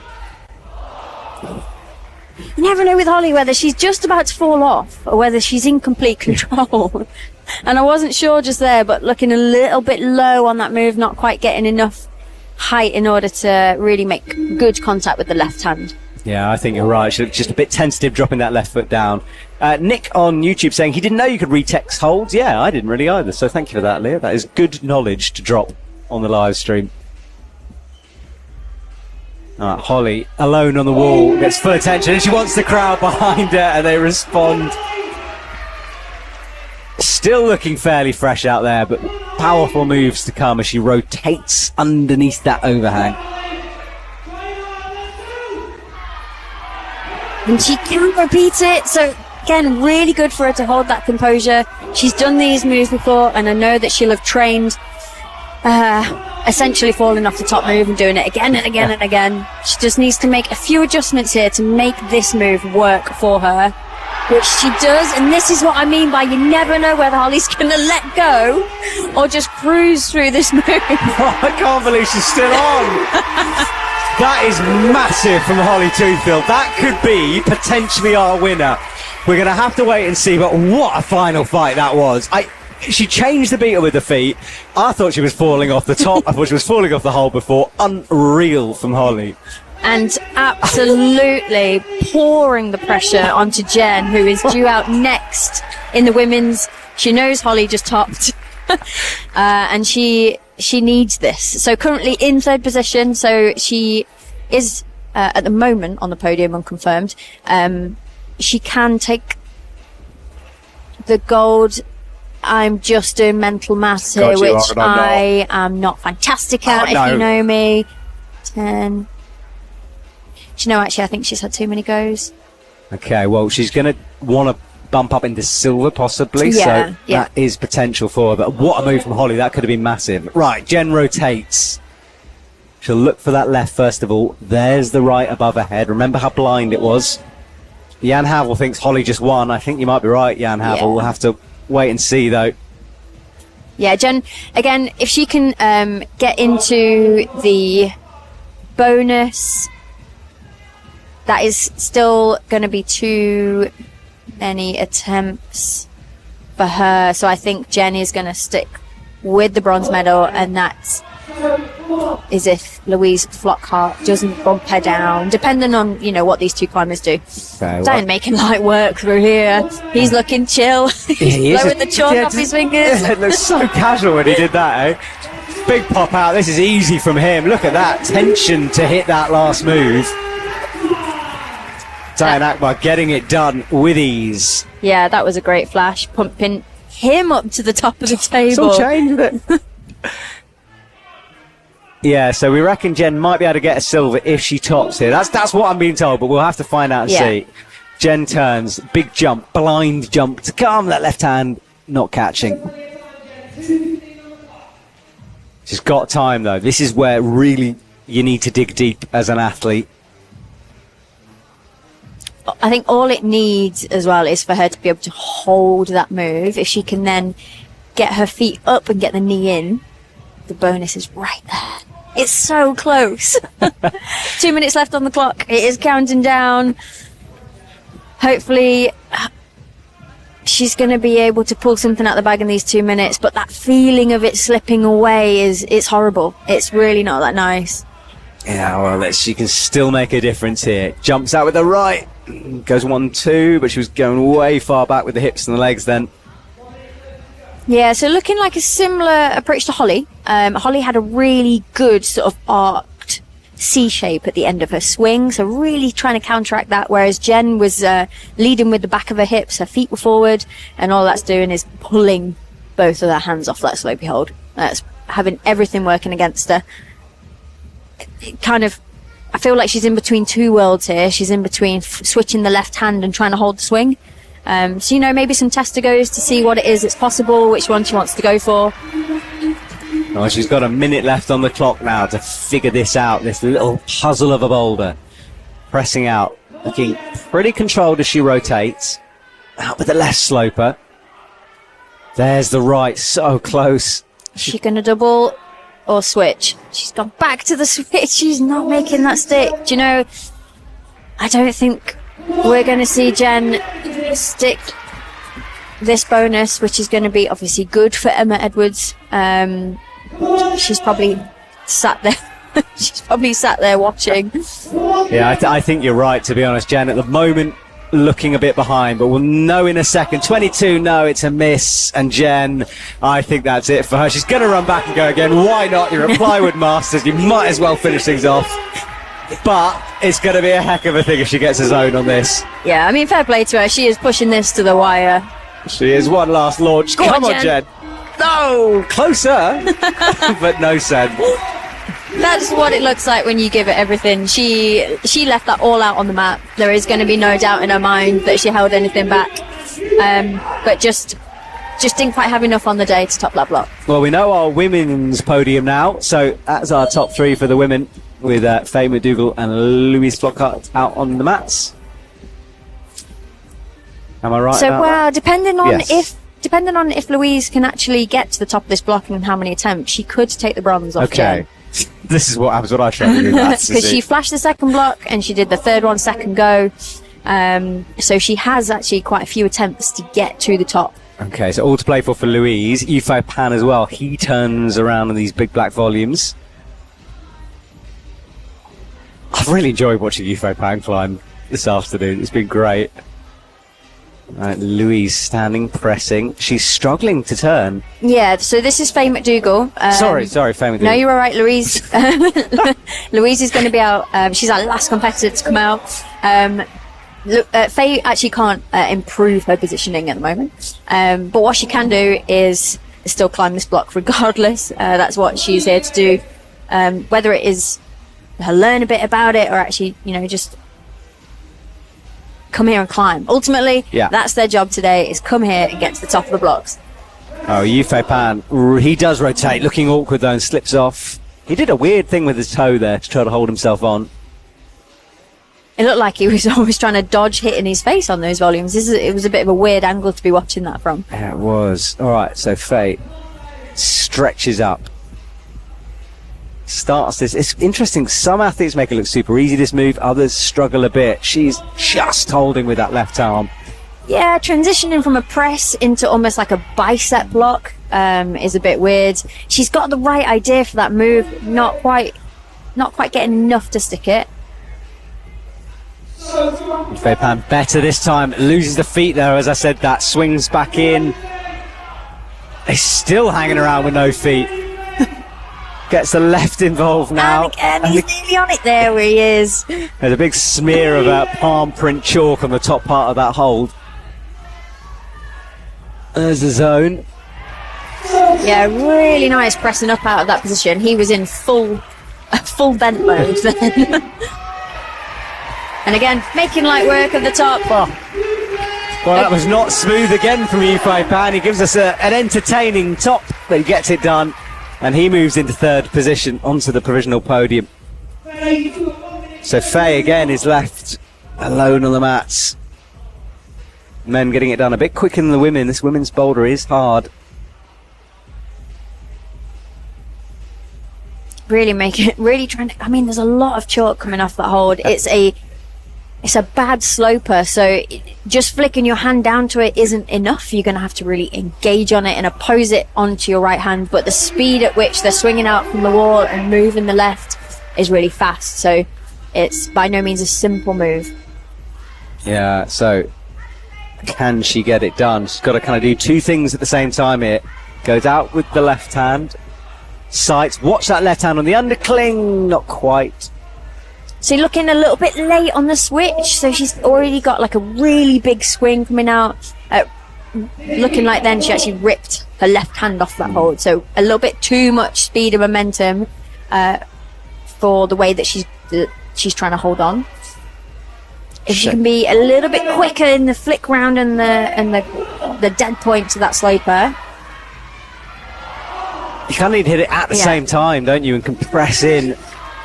And just become a little bit more rigid into her shoulder, not letting herself fall through that movement, and the rest of her body swinging away, pulling everything off that hold. She did try just in the last few seconds there a different approach, but that wasn't enough to get her through. So Faye goes straight back into the audience there. She's done. And our final athletes of Plywood Masters 2024 is upon us. Last two out, last boulder. And a big moment for both of those. Aidan Dunn currently sitting in fourth. So, from the look of it, he has 3 attempts on this block to go into first place. Louise can take 3rd place if she can get to the top. So all to play for both of these athletes. Podium places on the line here. Aidan turns, first time with that rotation. It's so nervy, I cannot tell you. Up he comes with the right arm. He's got better feet than Yufai Pan had, which is doesn't really mean much. Yufai got it done at the top. Big move from Aidan, right. He's really in with a chance here. We saw Diane walk through this move. Can Aidan do the same? Out he goes. I think he can. Yes, what a flash. He'll know as well. Look at that reaction. He'll have been able to tell what the other boys are doing. Fantastic performance. He's won semi-finals. He's won finals. That is incredible. I mean, huge props to him for holding that together at the very end. He cruised through that boulder. We know our men's winner. We know our gold medalist from Plywood 2024. Let's stick with Louise Flockhart, see if she can bump herself up here. She's in 4th at the moment. This is this catch move. She's going to go for the... Ooh, didn't bring the left under. Again, looking like she was stuck in between 2 worlds. She wanted to try and hold a swing, but didn't commit to 2 hands. She didn't move the hand into the undercut either.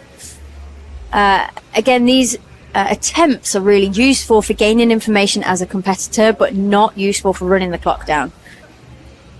All right, well, that clock is ticking. Half the time done here. Coming up to 2 minutes. Still looking calm out there on the mats. We just caught a glimpse of the lights there here in the gym. Huge investment done on the setup for this comp, so thank you to Boulder UK for doing that. Put on a good show for us. Louise turns, presses a palm into that undercling. Oh, nearly dropped it off the start. Flapped around for a second there in the air. Managing to still hold it and reel it back in though.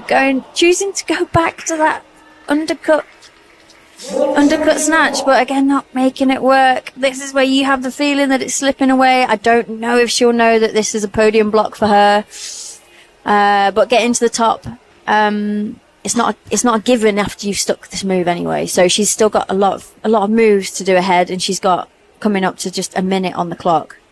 Yeah, that knee bar sequence, all of that is above her once she gets through this move, and a minute. So final minute here. Massive moment for her. Comes up underneath. No flappy hands this time. Nice and steady through the first moves. There's the left hand. Let's see what she does. Misses that left, really.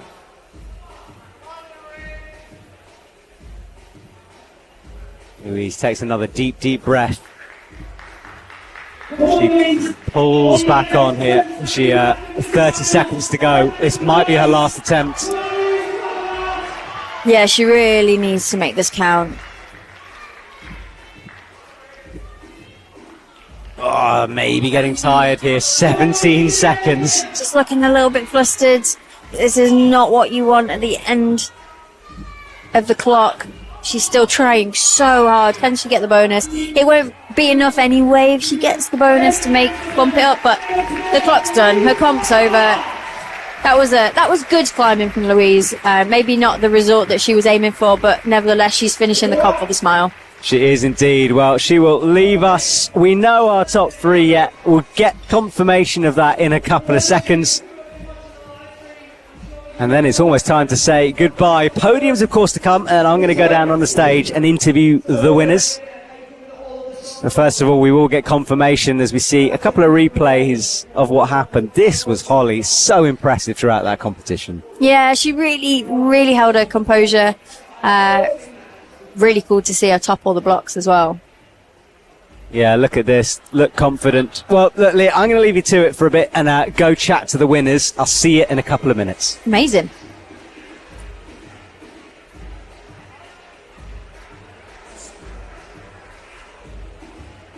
So just watching a few more of these replays here. I think it's really nice to actually see some of these moves in slow motion, so you can really start to understand the movement that these climbers are having to put into each and every move.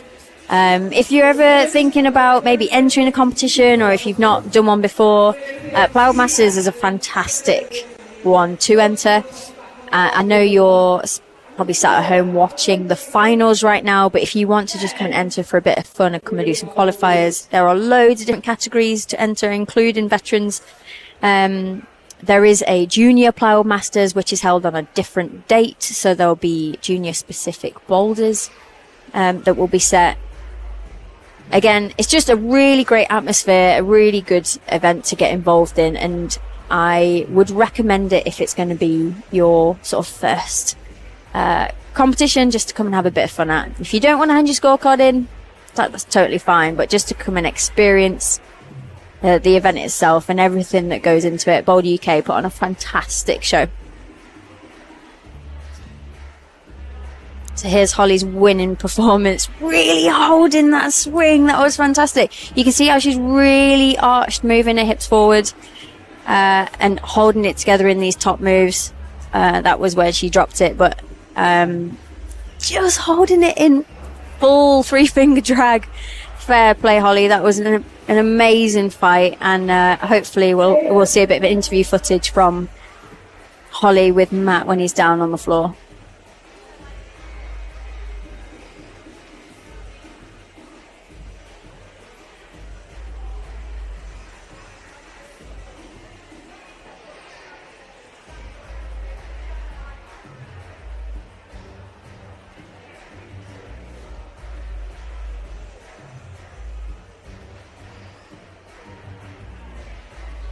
So just while we're watching some of the replays, I just want to move through a few thank yous, because there is so much effort and input put into these events. First and foremost, the setters, Jan Janu, Max Ayrton, Dave Barons, James Garden.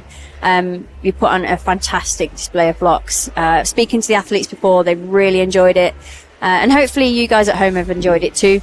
Boulder UK team, judges headed up by Steve Lee. The Boulder UK customers for getting involved. And again, what I was saying, if you've not been involved before, I would really recommend this event if it's your first time. The live stream to Tech Native, Matt Groom, obviously myself, and all the other team members involved as well.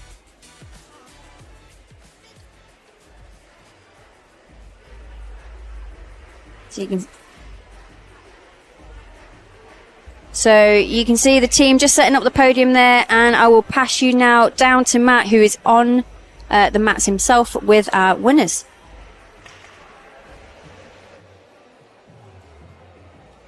I am very privileged to be joined by our winner here at Plywood Masters 2024, Aidan. Aidan, first of all, congratulations. It must not have sunk in yet, but tell me about that final boulder, because that's where you won the thing. Yeah, I mean, I kind of knew what I had to do. I had to basically flash it, maybe second or third go would still get me a win. And it was quite a different boulder, like with a bit of a spin at the start, quite disorientating, and I didn't really know what I was going to do on it until I was on it. But luckily I kind of fell my way through it. And yeah, just really happy to get it done. Well, look, talking about disorientating boulders, let's just chat about the animal print thing. I personally couldn't really work it out. There were so many colours going on. What was it like to climb on it? Yeah, I was the same. I couldn't really, I mean, I was looking at it thinking, wow, it's so beautiful. Like, the holds are amazing. So I guess shout out to Rock City for them. But yeah, I was the same. Reading it in my 2 minutes observation, I didn't really come up with a game plan or know what I was going to do exactly. And again, I just kind of climbed it and let my body do what it can do, and I kind of, climbed it. Well, look, it was incredibly impressive watching you win here this afternoon. I know everyone watching at home was enjoying it as well. What's next for you? How does the season look? Well, unfortunately, I didn't get selected for the British team 2 weeks ago, which stings a little. So I'm just going to do all these sort of like these type of comps that I can do, keep training hard, and then hopefully next year try and get on some international comps and stuff. But up next, Quiff, which is Quiff, so it's going to be fun. Well, maybe proving the selectors wrong, perhaps, but mate, congratulations and best luck for Quiff in a couple of weeks. Thank you so much. We'll see you soon. I'm going to find out Holly, who's waiting in the wings. Holly, you are munching biscuits, which I am very impressed with. First of all, congratulations. What a massive win for you. You look so in control out there today. How did it feel? Pretty good. I've been not feeling best of health this week. Been pretty over cold, so I came with like no expectations at all, really. So I think it kind of helped me because I just had a load of fun and actually remembered I like climbing and went and did it. So that was good. But yeah, on it, boulder to boulder. Each boulder was fun. I had a good time. These guys helped. But yeah. It was a great crowd, wasn't it? And for people watching at home who were sort of inspired by what you did, especially the qualifying, the qualifying round is so much fun. Just tell us a bit about this competition, because it's something that I reckon people should come along and have a go at. Yeah, it's one of the only comps I've done since I was like this big. Like I remember the old Boulder UK in Blackburn, I would be there and I just come and it was like the first fun comp I ever did. But it's kind of nice because it's usually the first one of the year, and for a lot of us guys we have like a season of comps to do, so we'd always just come have a bit of fun before everything gets like serious. Doesn't mean the boulders aren't really hard still, but you just come, you have a go on first day, 30 boulders, really good fun. Then you come in the next day hopefully and you have 4 like with the setting team we had here, like world-class boulders. Like it's nice when they feel well tested, well set, they split the field and all that, and usually they hit the spot, and this year it was really good fun. Awesome. Well, I completely agree with everything you've said. Great work for the setting as well. I'll let you enjoy your biscuits. I was eating a mid-round and I saw there was like 4 left. I was like, fuck, I'm going to eat them. They're going in. Yeah, I should have got 2 pizzas at lunch. I don't know what I was thinking to eat one now. So, yeah, chocolate biscuits. There we go. Pro tip. Pro go. tip for you. Thank you, Holly. Enjoyed the podium. Right, I'm going to head upstairs, find Leah again, and I'll see you guys in a couple of seconds. Good to hear from your gold medal winners there. You can see the podium lit up, ready for the top 3 competitors to go and stand on. I hope you've enjoyed the action today, especially watching some of the replays. It just gets you so psyched to get going. So you can see actually with a bit more information on the scores there how close it was. So like tops and zones, Emma Edwards with 3 and 4 and Jen with 3 and 3. Just hairs splitting the 2 competitors together.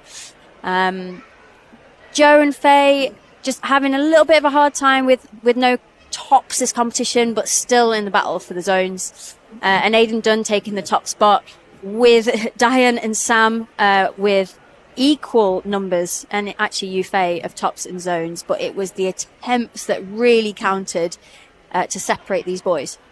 Well, it was pretty spectacular. I loved Holly's comment down there on the mats about having 2 pizzas. They were great pizzas. I kind of wish I had 2 as well, but didn't quite do the exercise she had to burn it off. Yeah, that's when you really want one, though, at the end of the competition. The pizza van should still be here. Has it gone? It has gone. Gutted. Well, look, our podium is there. Hello, sir, waving, sitting on one of those bean bags there in the middle. So podium is a couple of seconds away, where we will go down to our announcers there. We can see Dave Barons, who has been one of that route setting team that Holly was talking about being so good. It really was a great set of boulders. Yeah, I think they brought a really good variety to test the competitors. It wasn't like super shouldery, it wasn't super dynamic. You could see that there was a real difference in the skills needed to actually win this competition, and it was Holly and it was Aidan that came out on the top spot. Well, our MC is announcing things to our audience as we wait for our podium finishers, who are gathering on the side of the stage. There's going to be a bit of a party here tonight at Boulder UK after this, I'm sure. And we are waiting now. I think we're starting with the women, and there they are. Neem gets called on. Off you go, Joe. Do you know, I think when there is a final, even if you're not on the podium, I think it's still really nice to call all of the finalists out, because each one of them put so much effort in. So that's Joe Neem in 6th place, and Faye McDougall coming up onto the mats for 5th place. Yeah, there she goes, making her way around, standing beside that podium. Jumpers are on. It is freezing here in the wall. I've had to stuff my down jacket on, and goodie bags handed around. And Jen Wood will stand up onto that podium there. Fist bumps all round. She's got that bronze medal. Great performance from her.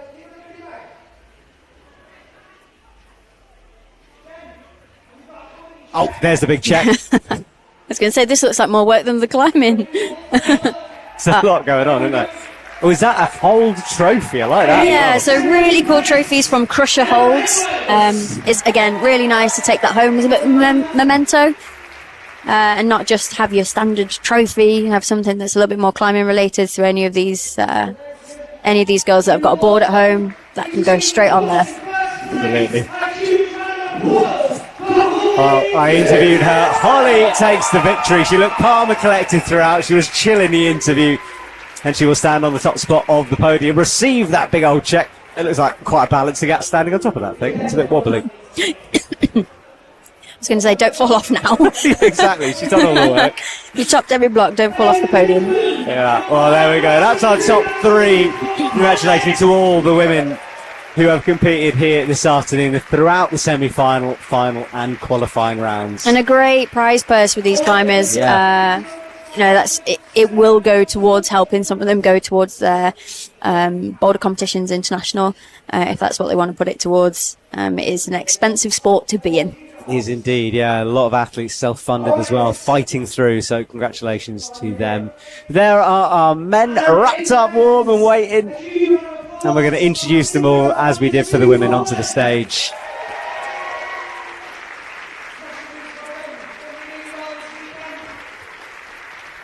He's still in a t-shirt though. looking a little bit bewildered with He that. was a bit lost as he wandered on. Dylan, he had such a good quality round. Couldn't quite put it together for the final, but another good effort from him. Yufei Pan. Well, the journey so close to getting on that podium, but not quite as he runs onto the stage. No, he doesn't. He's lost. Where's Yufei Pan? We're not quite sure where he's gone. Pan. It's all right. We'll find him later.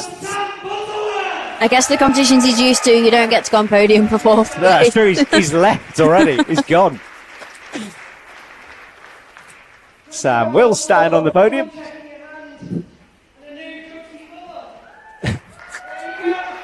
George did a good job there. Diane runs onto the 2nd spot to pick up his check and trophy. Now you've said that the trophy is a climbing hold, I'm just thinking how cool that would be. That's an awesome thing to put on a board. Yeah, it's also engraved on the front with the date and the place, so they can think back to that it was just attempts that separated them from that top spot. True. Motivation, perhaps. Aidan comes up, stands on the top. He will get the big check and the big prize here tonight. Oh, hopefully not knocking off his fellow competitors. It's more drama on the podium than the competition here. All right, well, that is it. I just want to say a massive thank you to everyone, as Leah has already, and thank you, Leah, for coming and joining us here this weekend. It's been a pleasure. No, thanks. It's been great to commentate. All right, well, we will return next year for Plywood Masters 2025. Thank you to everyone who's been watching at home. Thank you to the team, and we will see you soon. Have a great evening, everyone.